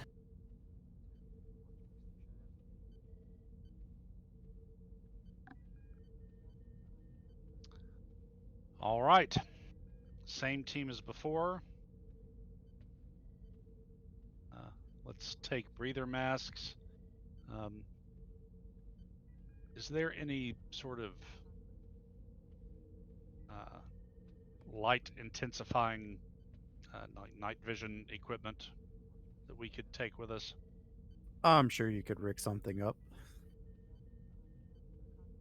Yeah, For 2 momentum, I'll let you get some type of eyewear for night. Yeah. I think that's worth it. And let's beam down again.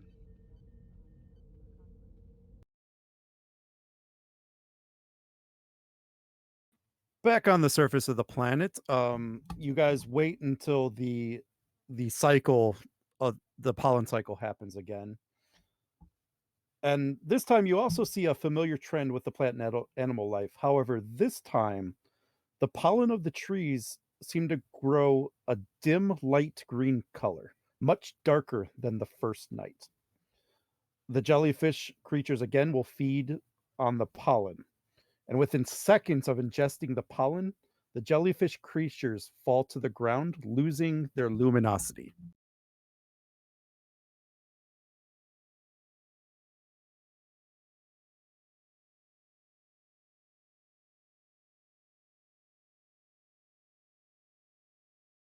Can I collect a new sample of the pollen? And let's get one of the jellyfish too. Yeah. All right, so yes, you can collect the pollen. Go ahead and give me control or fitness using medicine or science. Oh wait, hold on. So first you have to find the pollen sample. So give me a reason or insight using medicine or science difficulty. Got ahead of myself. Nadon, you want to do the pollen while I get the jellyfish? Sure thing, Captain.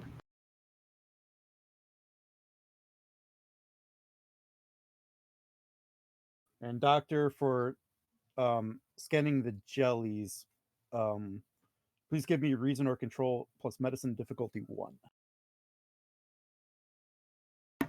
What was the difficulty on trying to find the pollen? Difficulty 1. Okay, so then I think I succeeded. Yep.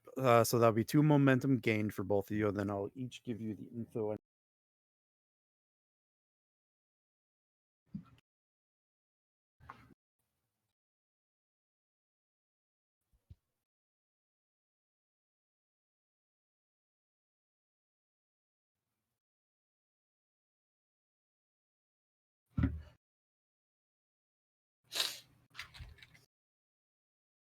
And so, Doc, your role was actually to, investigate the jellies that fell to the ground. Right.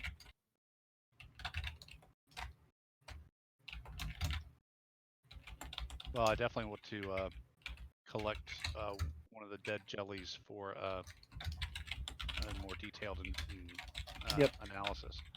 So go ahead and give me a difficulty 1, reason or insight plus medicine or science to find the appropriate sample.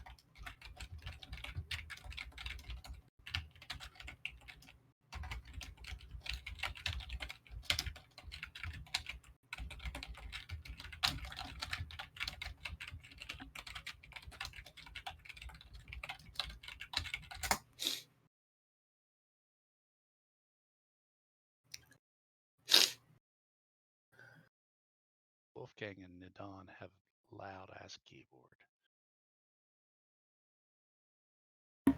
Sorry, I forgot to mute my mic again. I try to keep it muted when I'm typing because it is quite loud. So yes, there is going to be a role to collect samples. No, you're all good. I was just teasing you.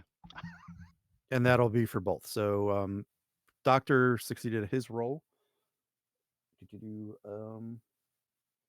Let me send you what I need to send the doctor really quick. God, there's so much here. Where is it?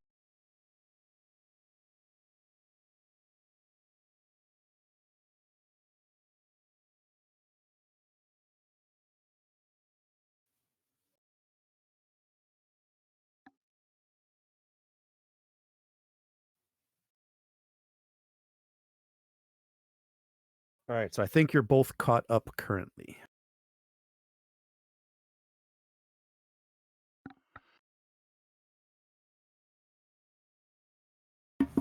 What's Yeah, the role that's needed to collect those samples?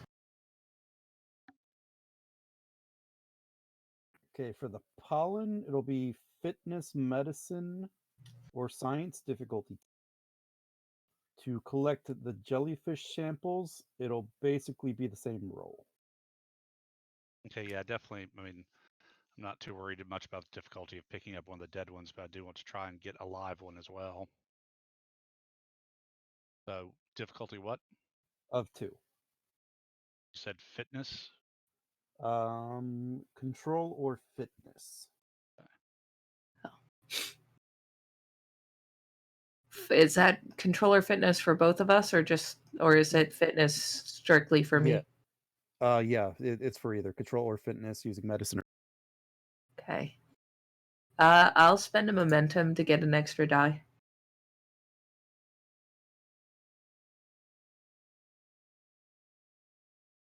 And I'll do the same to activate cautious. All right, you get your momentum back, Doctor. Nadon, you are able to collect several samples of the pollen, both the unaffected and the affected. Great.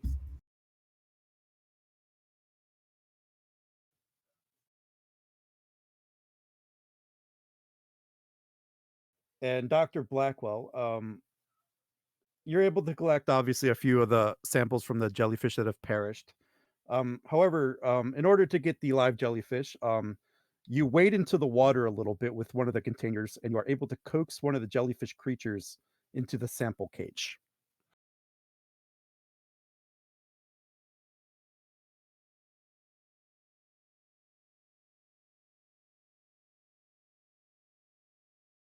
Okay. It's like being in a hot tub. It's almost blood warm.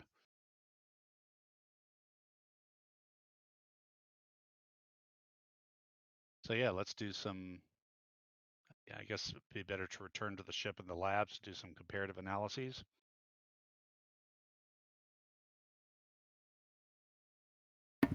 Yeah, sounds like a plan, Captain.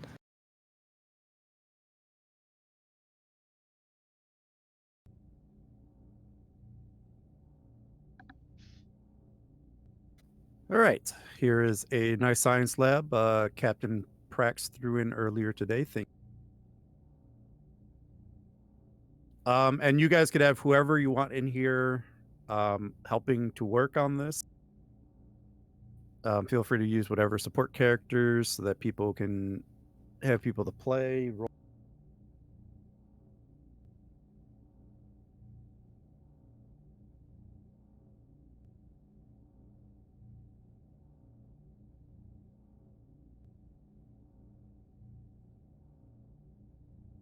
I guess we'll get Solva, definitely.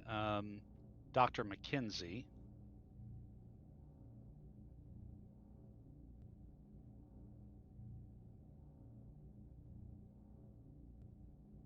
Who's that guy?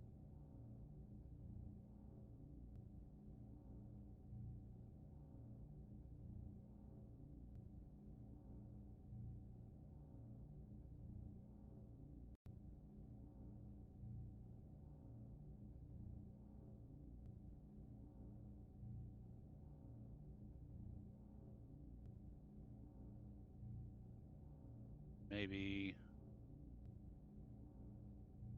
round it out with Nurse Zetikrit. I think that's enough for everybody to grab one.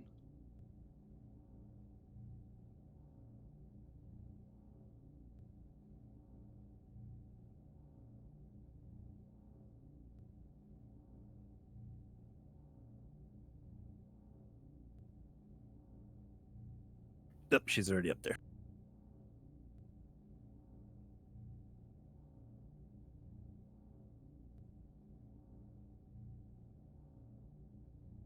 Lost Ron. Yeah, he had to go at like 9 o'clock. Oh, okay. But I think the majority of what I wanted him here for, he already did. Okay.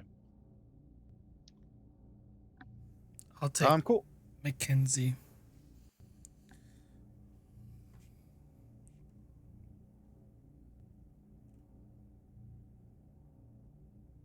I'll take Salma.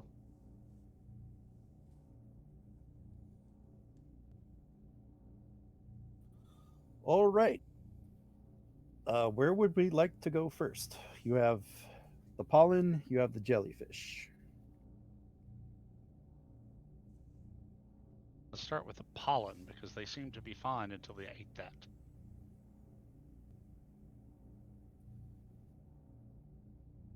All right, so this will be an extended test. Do we still have samples of the pollen that we collected from the night before, the untainted pollen? Yes. I will let you use that actually as as an advantage, Okay.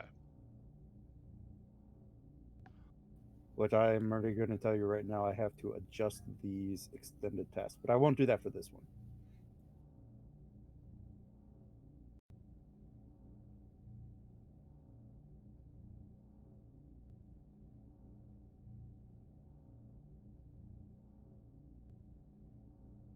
Okay.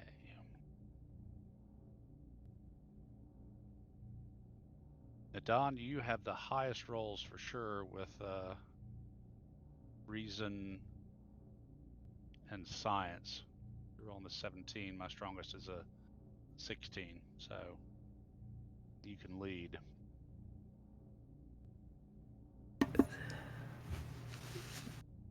All right. Sounds like a plan, Captain. Reason science.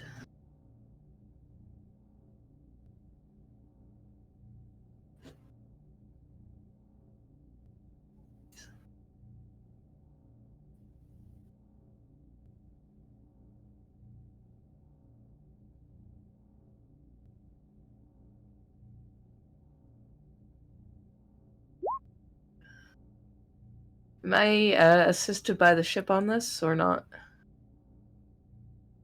I think for how easy I actually made these extended tasks, I'm going to say Can Solva assist? I think he has the next highest yeah, reason yeah. science. All the players are so you guys can probably divide these task up. So Okay. 2 people can assist in one, 2 people can assist in the other. Doctor, you can assist in either. And then we won't have the ship assist because I made these super easy. Okay. So Solva, why don't you work with Nadon, and then Dr. McKenzie and I can work with the jellies. And you guys can rock the science and we can rock the medicine.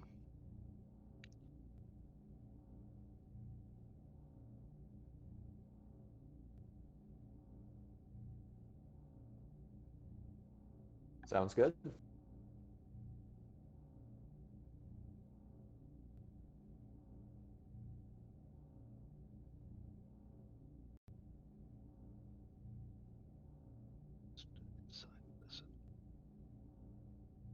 Give you momentum for a third die and cautious.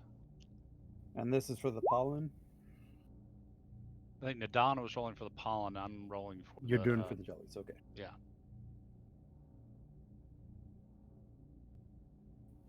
All right, and who else is assisting with the jellyfish? McKenzie.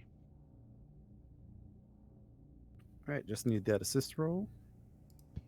Xenobiology for a focus. Yes.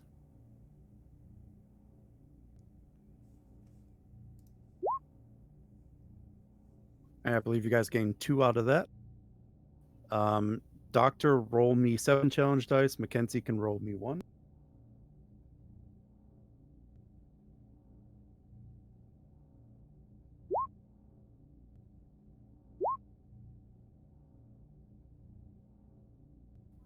So right now I got 9.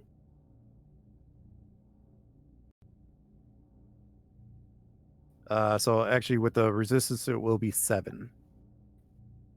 Let's go ahead and spend a momentum against resistance.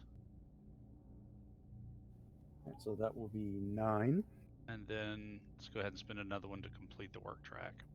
All right, so that'd be 2 breakthroughs. I'll go ahead and give you information now so that you can role play it.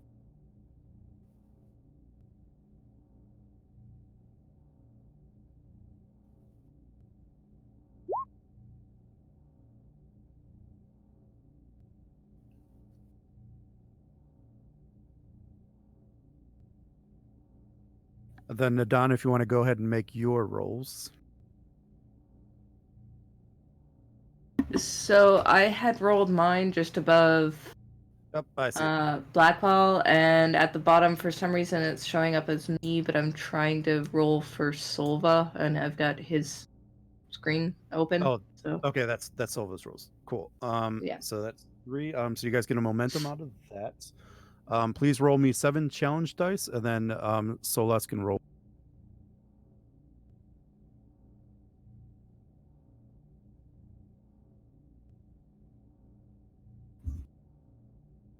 he can roll how many? Sorry.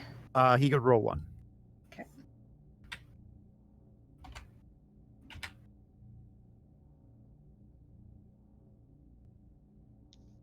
So right now I got you at 6 work.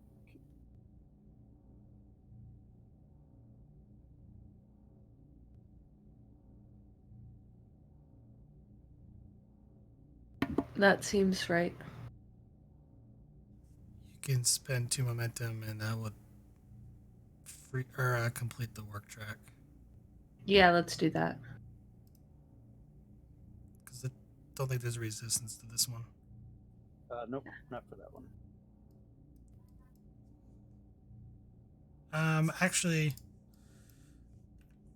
it might be better just to spend 1 and re-roll 3 challenge dice to see if you get the 2 out of that.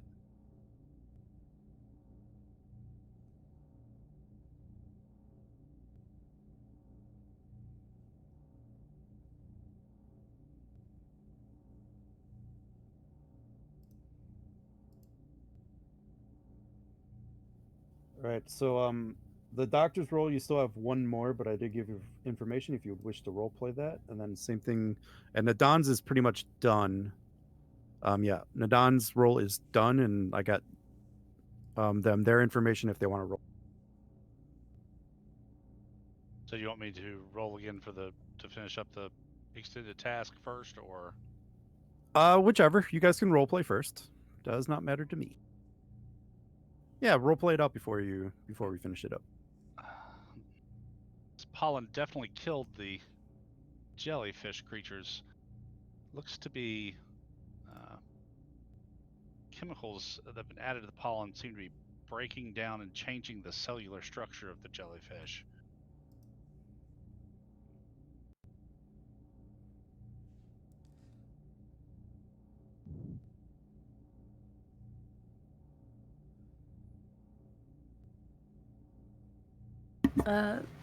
Captain, can I suggest we treat the pollen as if it's a hazardous material? Indeed. The pollen has definitely been chemically altered. I've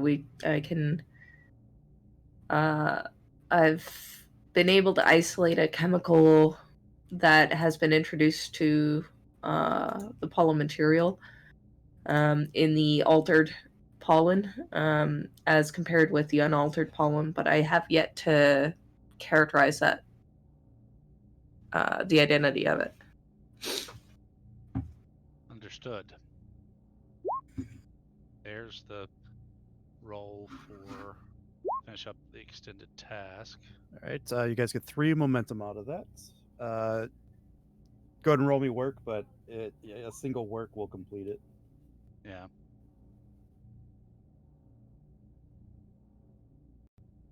And this I'm actually going to post in the general chat.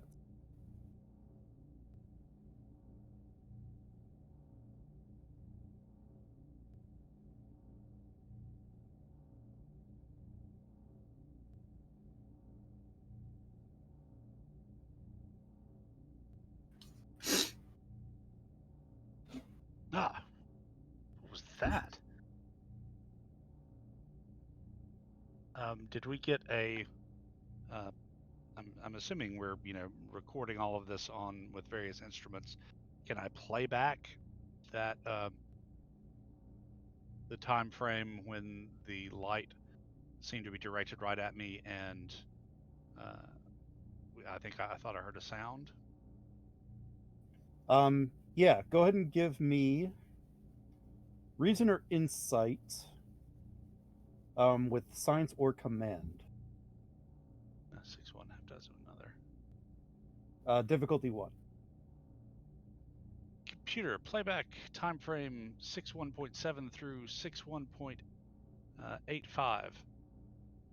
Magnify and enhance. Get a momentum. The computer did detect a sound.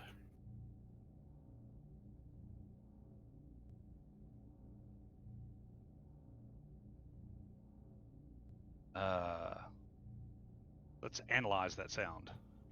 Go ahead and give me the same one, difficulty 2.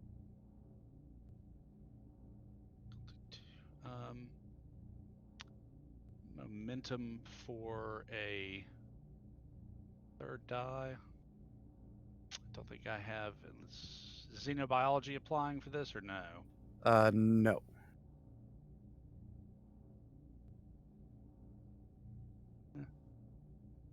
Said it was difficulty 2. Yep. So the computer is able to isolate the sound and is starting to analyze it. Okay.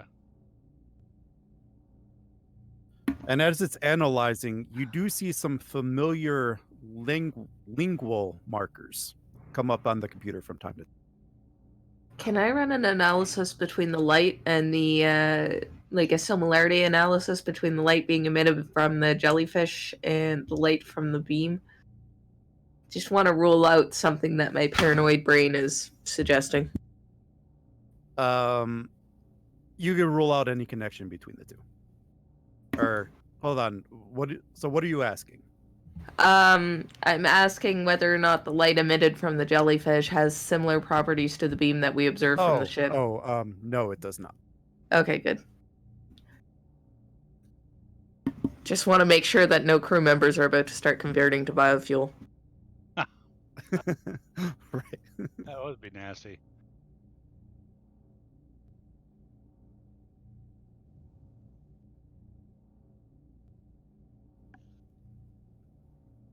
All right, so what's the next thing you do after seeing a few lingual markers? My God, Nadon, I think I'm seeing the computer seems to be picking out language coding from the sound. We need to run this through the universal translator.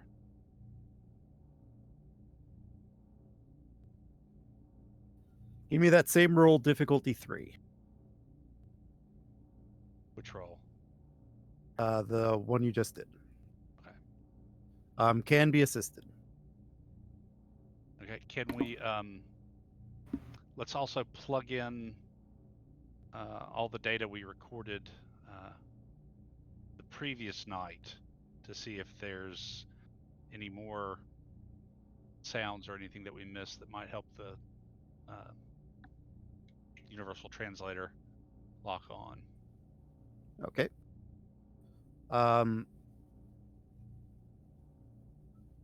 So you get I'll allow an advantage with that.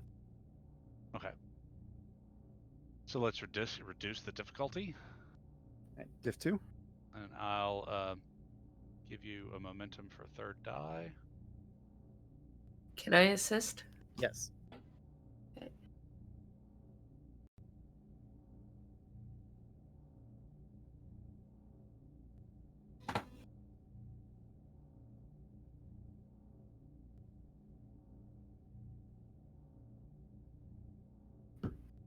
The computer will chime in. There are markers consistent with a highly advanced form of language.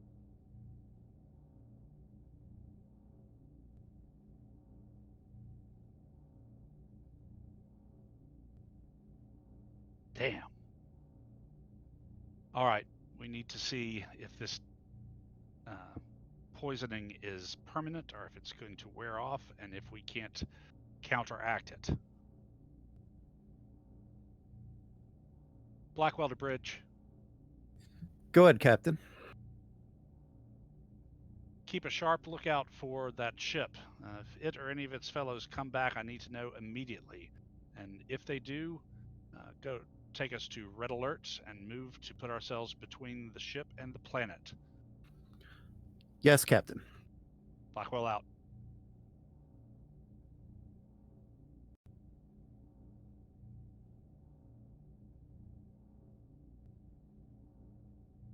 So the chemical poisoning, Nadon, does it look like it's permanent, or is it going to wear off on its own?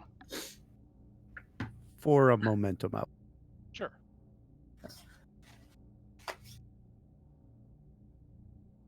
It would be permanent, Captain. We'd need to find some sort of treatment or antidote to reverse it.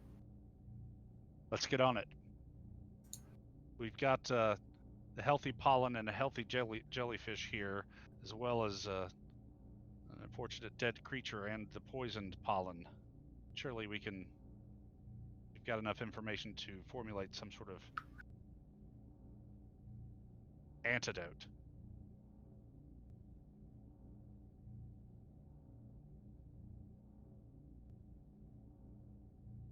So what I'm going to do is try to first isolate and characterize the poison, and then see if we can find, based on scans of the dead jellyfish versus the live jellyfish, which biological processes the poison appears to interfere with.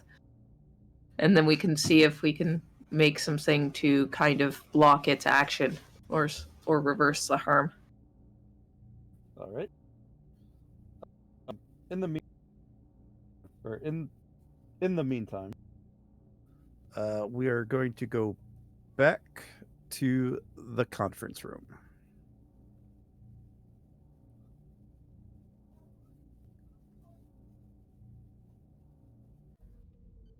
There we go. And I believe they are both eagerly awaiting the captain's response to their proposal of what to do with the.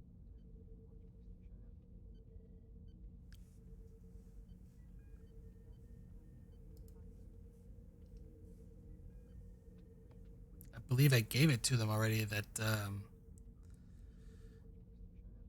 the Altark would be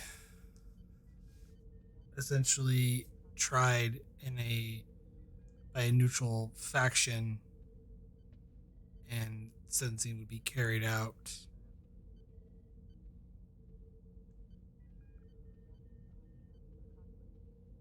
with the understanding that it'd be possible that the Altark would not face the penalty of death due to certain other reasonings behind it.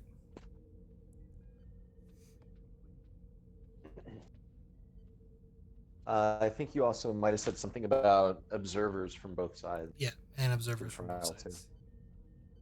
Yeah. And Hellen will speak up. How will the Autarch not facing the ultimate sentence be beneficial to the Zenkethi people?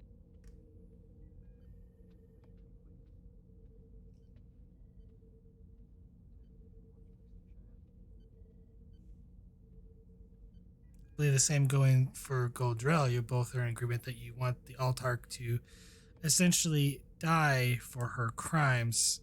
However, would it be better not for the Altark to live with the shame knowing of what they did and be reminded as an example of what not to do?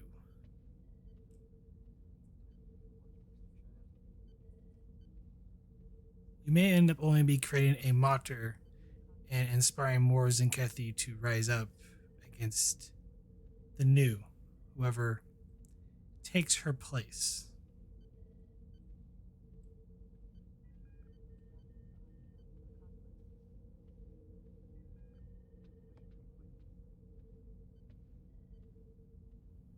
Captain, go ahead and give me presence command opposed to Hellen.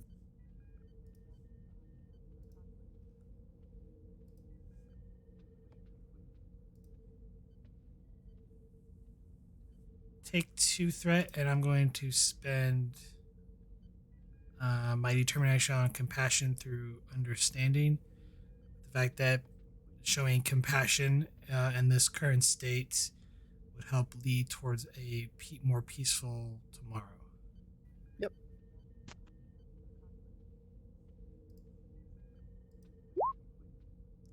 That would be 7 successes.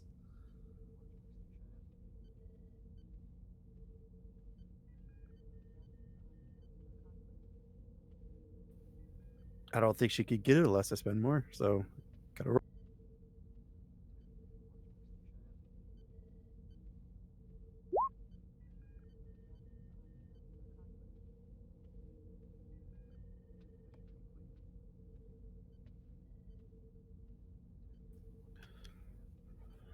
You have me convinced, Captain.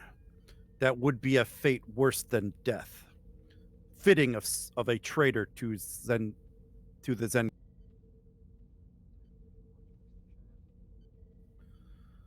However, I might be persuaded,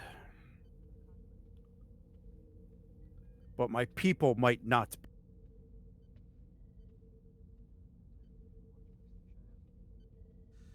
Perhaps the trial shall be broadcast live for your people to witness, so that they can understand the full bearing of the crimes that she have committed.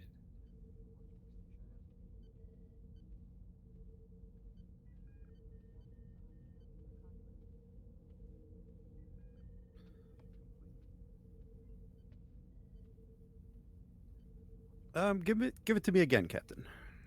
I'm gonna spend some threat here, though. 3 threat. Perhaps her trial should be broadcast live to everybody, so that way they may be. Oh, I meant give me a presence command roll. Oh, Sorry. confused. Persuasion for focus. Yes, by all means. I did spend 3 threat to roll 2 extra dice here. There was momentum, so we were capped. Take a threat, and I'm spending 3 of the momentum, so it should go down to 3 total. To roll 4.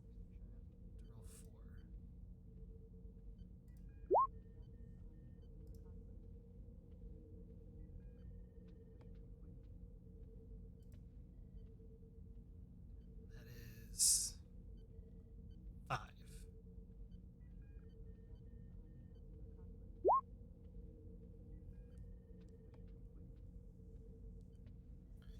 A reciting of her crimes, so that no Zenkethi forgets what she. I believe I can be persuaded, and I believe my people might be as well.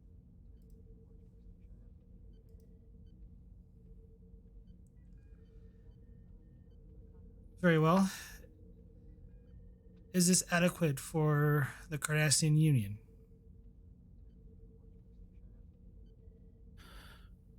It is.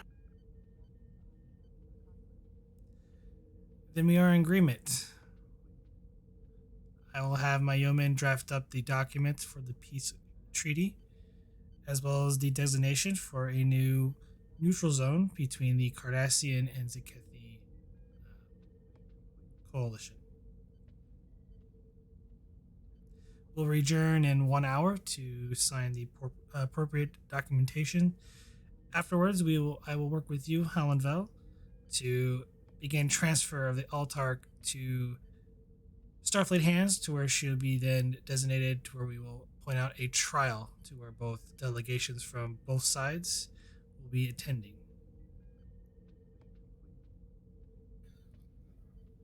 And she'll just nod.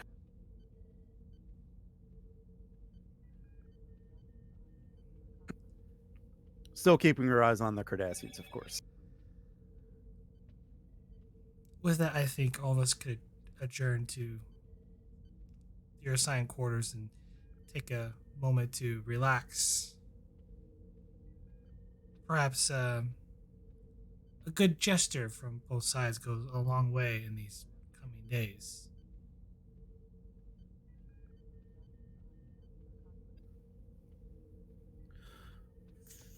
Galdrel will speak up. Very well, Captain. One out. And he and his delegation will leave.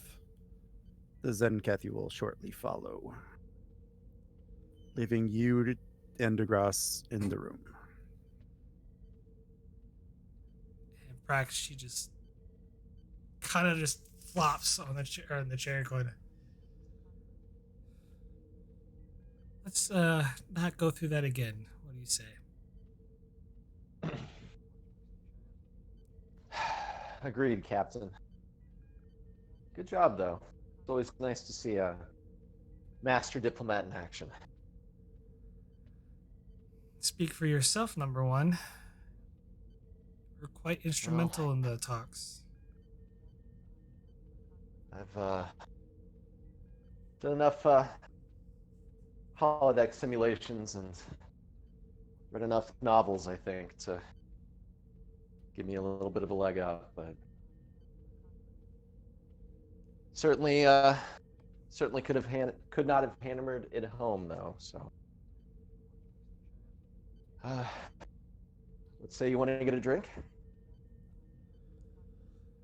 After they sign the documentation, I think I might open a good bottle of wine. Of course, Captain.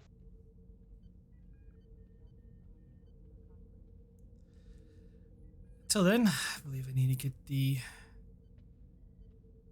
yeoman to start drafting up the documents. I'll track them down and make sure they know every detail.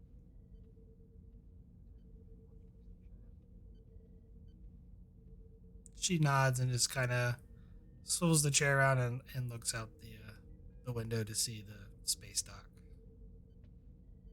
The sight of she wished she was looking at stars. And with that, we will head back to the holiday.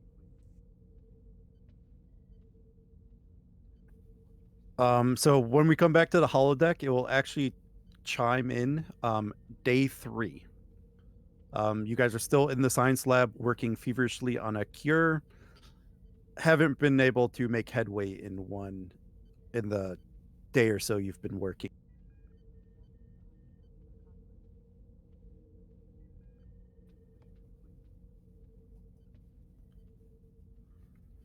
But Captain, you will get this. Bridge to Captain.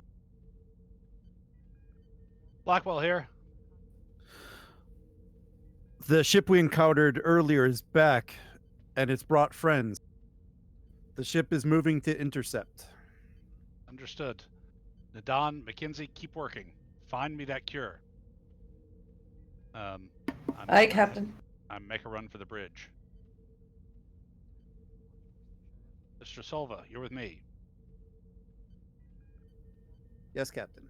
And hold on, I got to head back toward the bridge. Look at that fancy sick bay.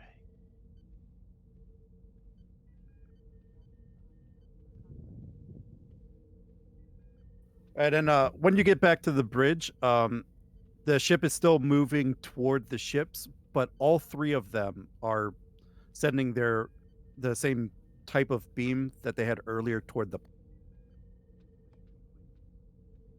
Lieutenant Knight, keep broadcasting on all frequencies and any communication band you can think of.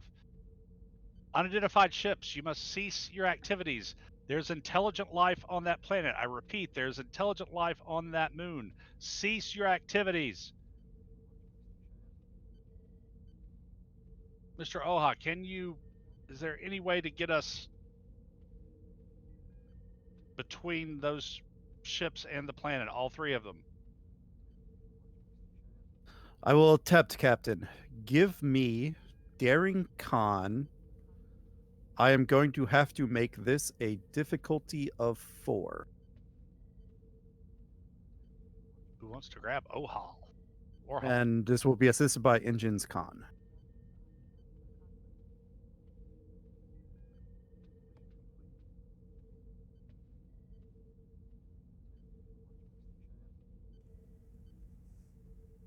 Anybody want to grab Warhol? I can roll for him. What was the roll again? Daring Con, difficulty of 4. I don't know if he has Con. bold or what, but we've got 5 momentum on the table. He does have bold con, so take a threat. And hold on, since I have all this threat, let's make the complication range of 3. Wow. You may okay. want to spend your his determination on this. Good call.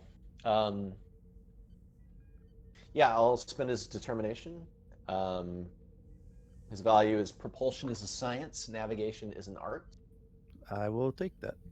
That's actually a really good value. Yeah, it is. Who made that one? I created his character, by the way. So, but And you are like the expert fleet-wide at creating helm characters. Secretly, Prax wants to play a helm officer. that's my first character was a helm officer. There you go. That, and I'm also kind of a really. I like flying. Just to throw that out there.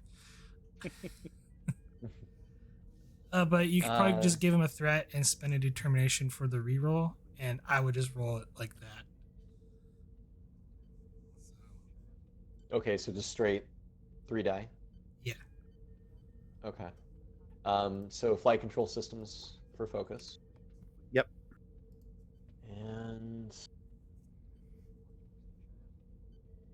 That will be 5 successes. I believe the ship. Yep, on the way. 6 successes. boom. And right? Yep. So you get 2 momentum, and you effectively basically put your ship between the beams and the planets, and they basically stop at your ship. Right. And your ensign knight goes, "Captain, we are being hailed. Audio only. Finally, let's hear it. You are interfering with a retrieval operation. Any interference will be considered an act of aggression and will respond in kind."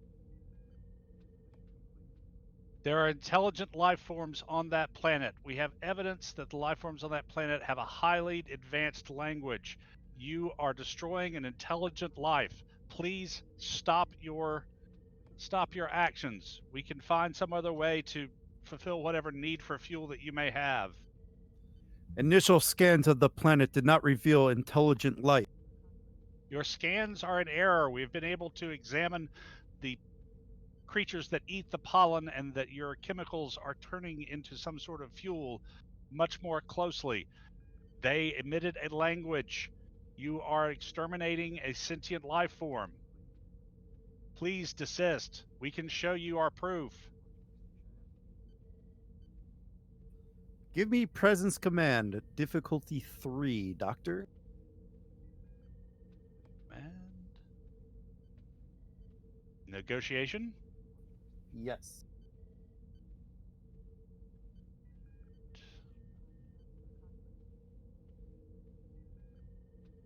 Any of my focuses will apply, so I will give you 3 momentum for 4 dice.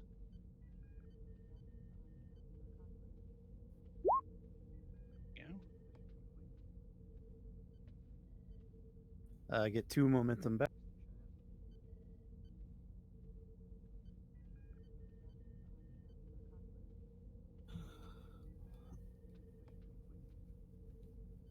The fuel collected on this planet is very important to our society. It will power everything from our planetary power stations to our ship's warp generators.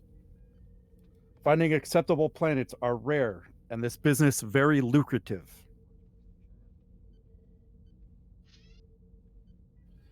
The process has already begun, and we are on a deadline. We can find some sort of substitute. Our science and technology is highly advanced. We're already working on ways to find out exactly how this breaks down and how it works. We can provide your people with the fuel source they need. You've just got to give us a little time. In the meantime, please stop trying to destroy this intelligent species. We cannot allow that to happen. We will require compensation for the lost profits from this.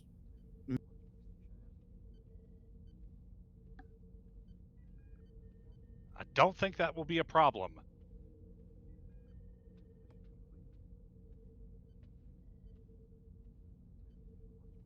Now, are you ready to turn off your beams and discuss this?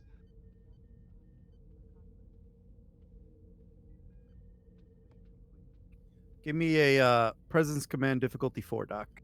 Difficulty 4, goodness gracious. All right, let's go ahead and spend determination. Then 2 momentum for the 3rd/4th die. What's the spend on the determination? Oh, every life is worth saving. Yep. Ugh. That's 4. Just hit it. Yep. We will agree to cease our retrieval operations in exchange for technology to power our system and for compensation for the loss in profit. Agreed. We can begin negotiations immediately.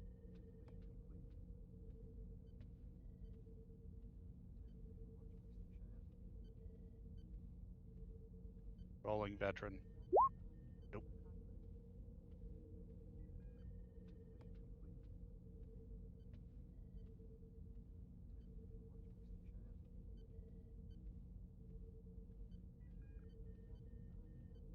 So do they shut down their...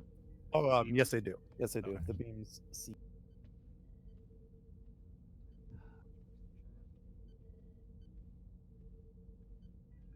Step down to yellow alert.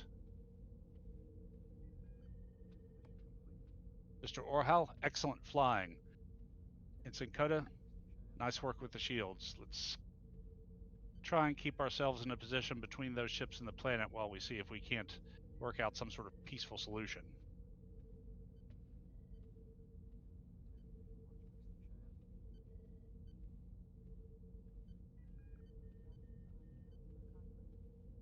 Unknown vessels, I invite you aboard my ship to begin negotiations, or I'm willing to meet you aboard yours if you prefer.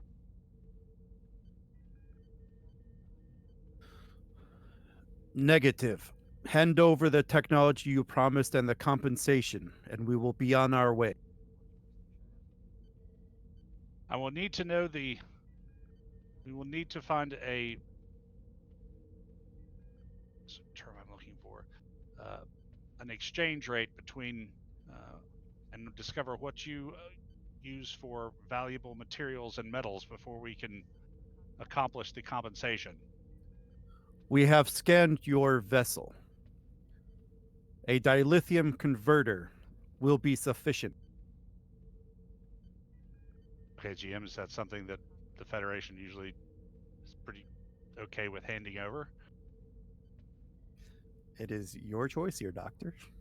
Oh, okay. Blackwell to... Well, Knight's in front of me. Knight, can we spare the lithium converter?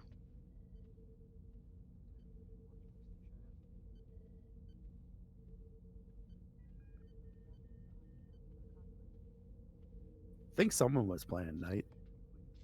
I think I was, but I switched over to Orhal, but I can play Knight. Captain, I can check down in engineering, but I think it's something that we might be able to do. All right. I flip back on the mic. Agreed. Dilithium converter. We'll prepare a dilithium converter for transport.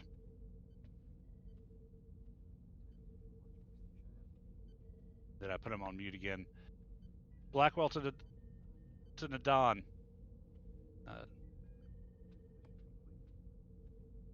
Can we synthesize whatever fuel was being... that the pollen was turning the jellyfish into?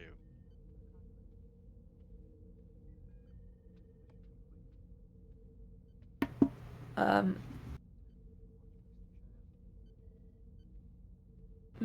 do we have a chemical composition on the fuel yet? I bet by this point we have a little specimen container that's just full of it. Because that one poor jellyfish has turned into it. Yeah, I'm So- curious if we've had time to characterize it. So, you're missing one of the ingredients that actually creates the fuel. Like you have the fuel, you're just not sure how it's made, so you're not sure how to synthesize it. Like you're missing an ingredient, so to speak.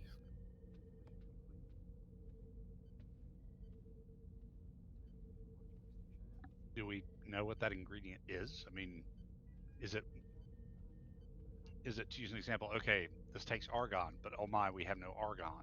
Or is it takes something, we have no idea what? The second option.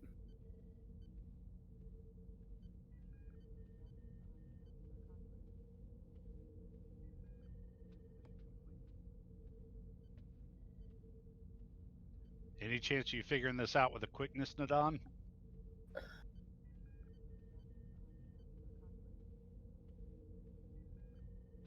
Jim, I'm gonna work off of a hypothesis, if possible, that it's something to do with the structure of the jellyfish itself. Like, the pollen doesn't turn into the biofuel, but when the pollen becomes tainted and the jellyfish eats it, it turns the jellyfish into the biofuel. So it'd be something within the jellyfish's structure that presumably is needed to make it into this fuel. So since we've got the chemical from the pollen, if I run some detailed chemical scans on the jellyfish, could I try to identify what the missing component might be? Give me. I'm gonna make this a difficulty 4. Insight science.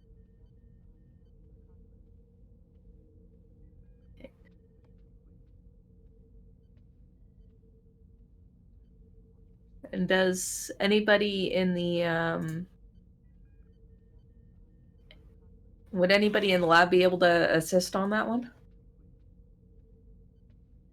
I'm gonna say no because you're trying to work a hypothesis in your head. Okay. I'll spend 3 momentum so I can get a total of 4 dice. Might be determination time too. Yep. Yeah.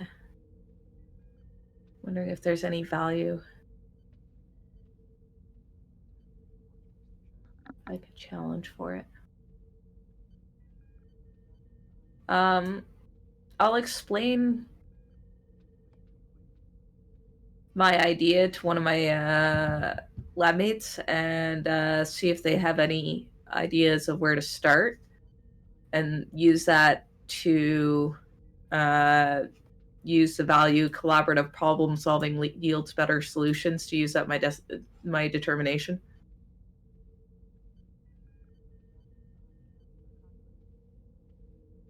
Does that work?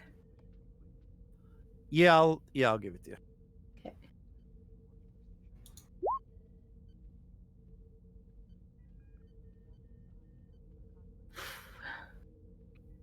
So you get 2 momentum back. So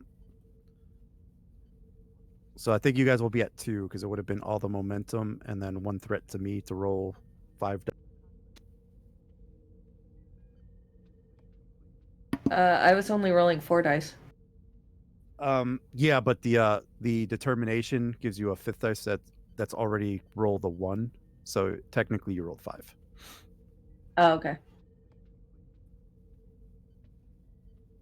So you are able to extrapolate using your knowledge of chemical compounds and advanced chemistry and all that to what you believe is the compound that they were spreading via their beams or whatever onto the planet to begin whatever process this is.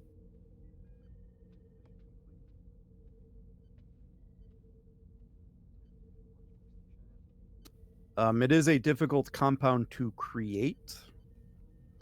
However, you do feel that you could create limited quantities of it based on the resources you have on the ship currently.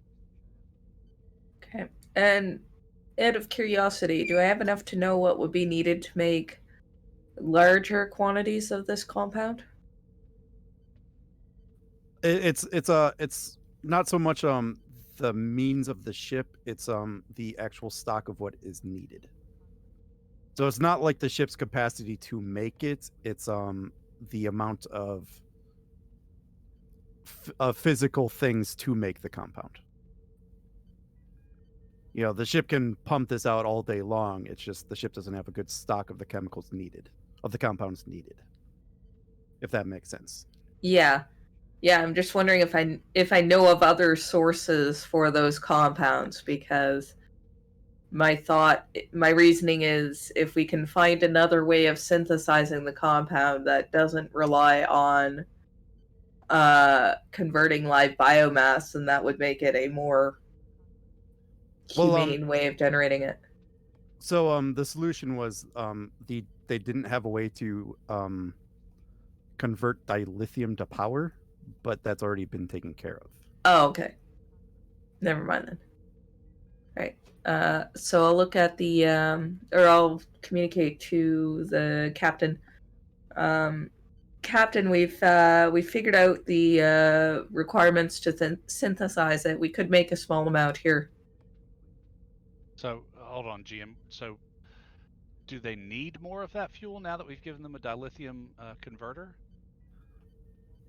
I mean, a whole society is not going to be converted overnight, for example. Right. So, but they're wanting the converter, and do they want more of that fuel too, or? It is possible. Okay. Ask them. Yeah, I understand. This is Captain Blackwell to unknown vessels. You may speak. Thank you so very much. The dilithium converter is ready to transport to you if you'll provide the coordinates. We can also, with the supplies we have on ship, provide you with a certain amount of the original fuel source you sought.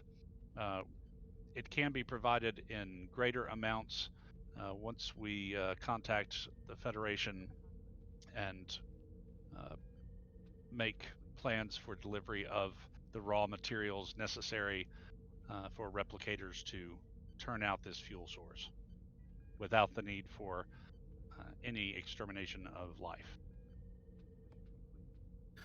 Very well, your terms are acceptable. We will be beaming the dilithium converter now, and the fuel we are able to provide immediately. In how long do you need, Nadan? About how long would I need? Like, if it's a role play thing, you could pretty much say whatever you want. Oh, sorry. Okay. About an hour, Captain. In 1 standard hour. We will be awaiting the transport. Lieutenant Knight, if you could ever see all of that so that nothing gets spilled or rearranged.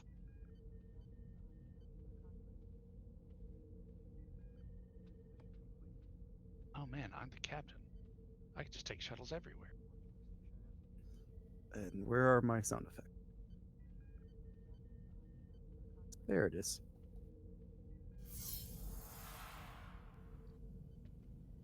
What was that? The holodeck turning off. Oh. And Commander Keith and Commander DeGrasse entering the room.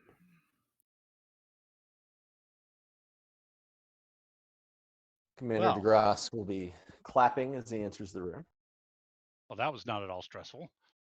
The doctor kind of rolls his shoulder and cracks his neck. Well, Doc, you have a little sweat on your brow, actually. Well, usually I have a nurse to dab that off. Glad to hear you enjoyed it. So what'd you think? Well, it was different than surgery, but in some very weird ways, including the stress, kind of similar. I can only imagine. Mm. So, So, any lessons from this simulation?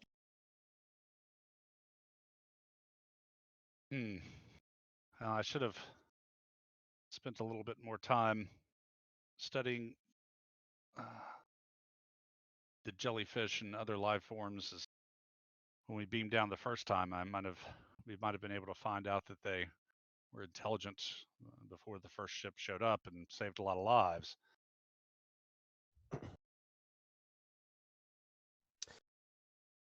Well, as I'm sure you've realized to this point, it's very rare for any engagement that we have to go absolutely perfectly.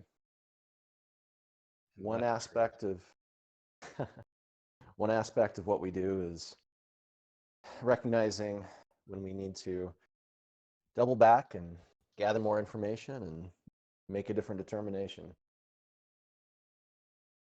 By my rubric, Doctor, you passed all the tests. Found an amicable solution to the central question of the simulation. You did it in a non-violent way. You were able to gather new scientific information for the Federation and ultimately come to a solution that all parties involved could agree to. So DeGrasse extends his hand. Congratulations, Commander Blackwell. Blackwell kind of grins crookedly and shakes his hand. Thank you, Commander DeGrasse. Now, Commander, take it from me. Head back to your quarters. Stiff drink if you need it. Take a long rest. You earned it. I think I will. Plus, Leonard needs scritching. Give my best.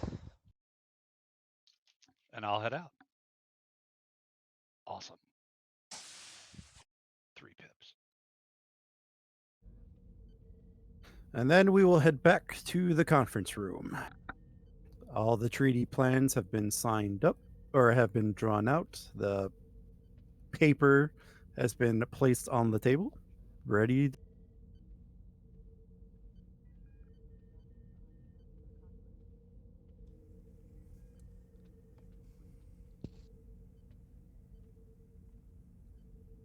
I want to thank both sides for coming to this historic agreement. Today we can founder a new relationship between the Cardassian Union and the Zenkethi Coalition based on 4 principles going forward: respect, understanding, acceptance, and appreciation.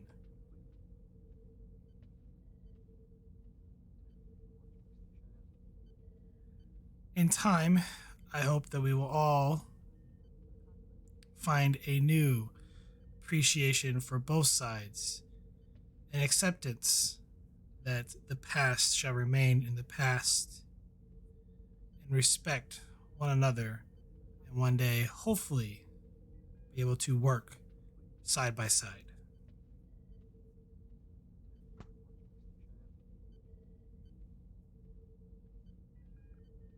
And she goes and signs the document.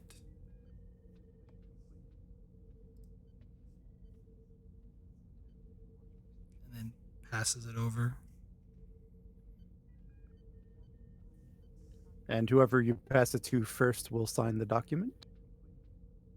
And they hand it back to you. And I assume you pass it to the other party and they will sign it as well. And the document will be then left in the center of the table.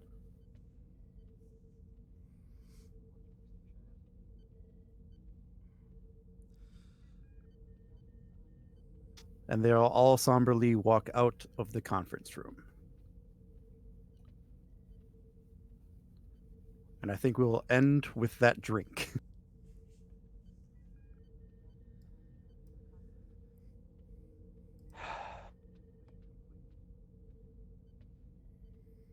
Well, Captain, is the life of a captain always this difficult? DeGrasse takes a sip of wine. Some captains might have it easier, but the easier path is not always the right path. She takes a sip of her wine.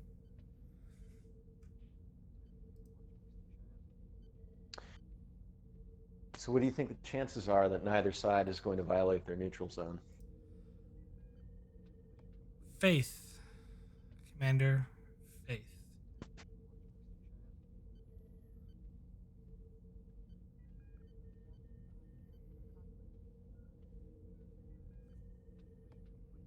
I understand, Right. Captain. You joking?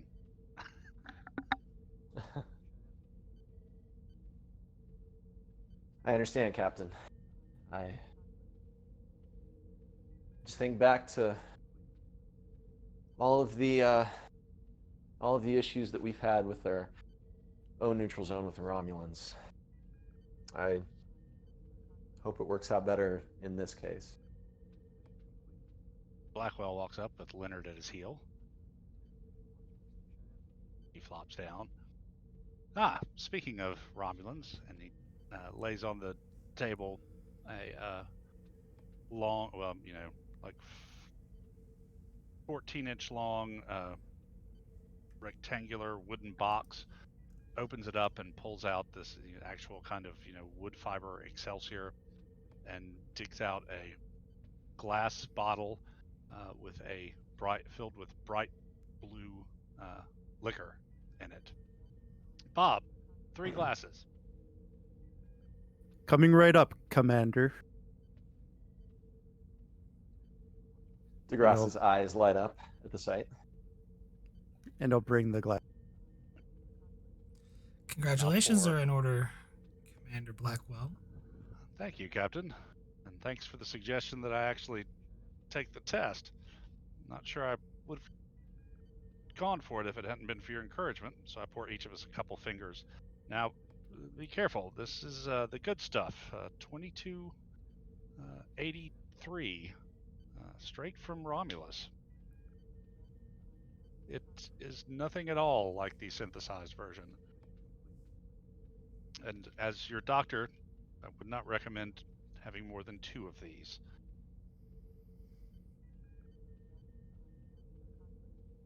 And at that, DeGrasse takes a healthy swig, puckers his face up a little bit, wipes his lips off, and says, "You weren't kidding, Doc." I did warn you. I raised my glass to the Cardassian and Zenkethi Treaty of 2377, and the 2 Starfleet officers responsible for getting those 2 angry peoples to sit down and agree on something. I hold up the glass. She raises her glass and takes a sip. Yep, Blackwell will be sipping as well. DeGrasse raises his glass and says, "And to Commander Blackwell, may he wear the pips with honor." Takes a swig. Thank you. And I actually can't think of a better way to end the episode. So that is going to be the end of Power Play.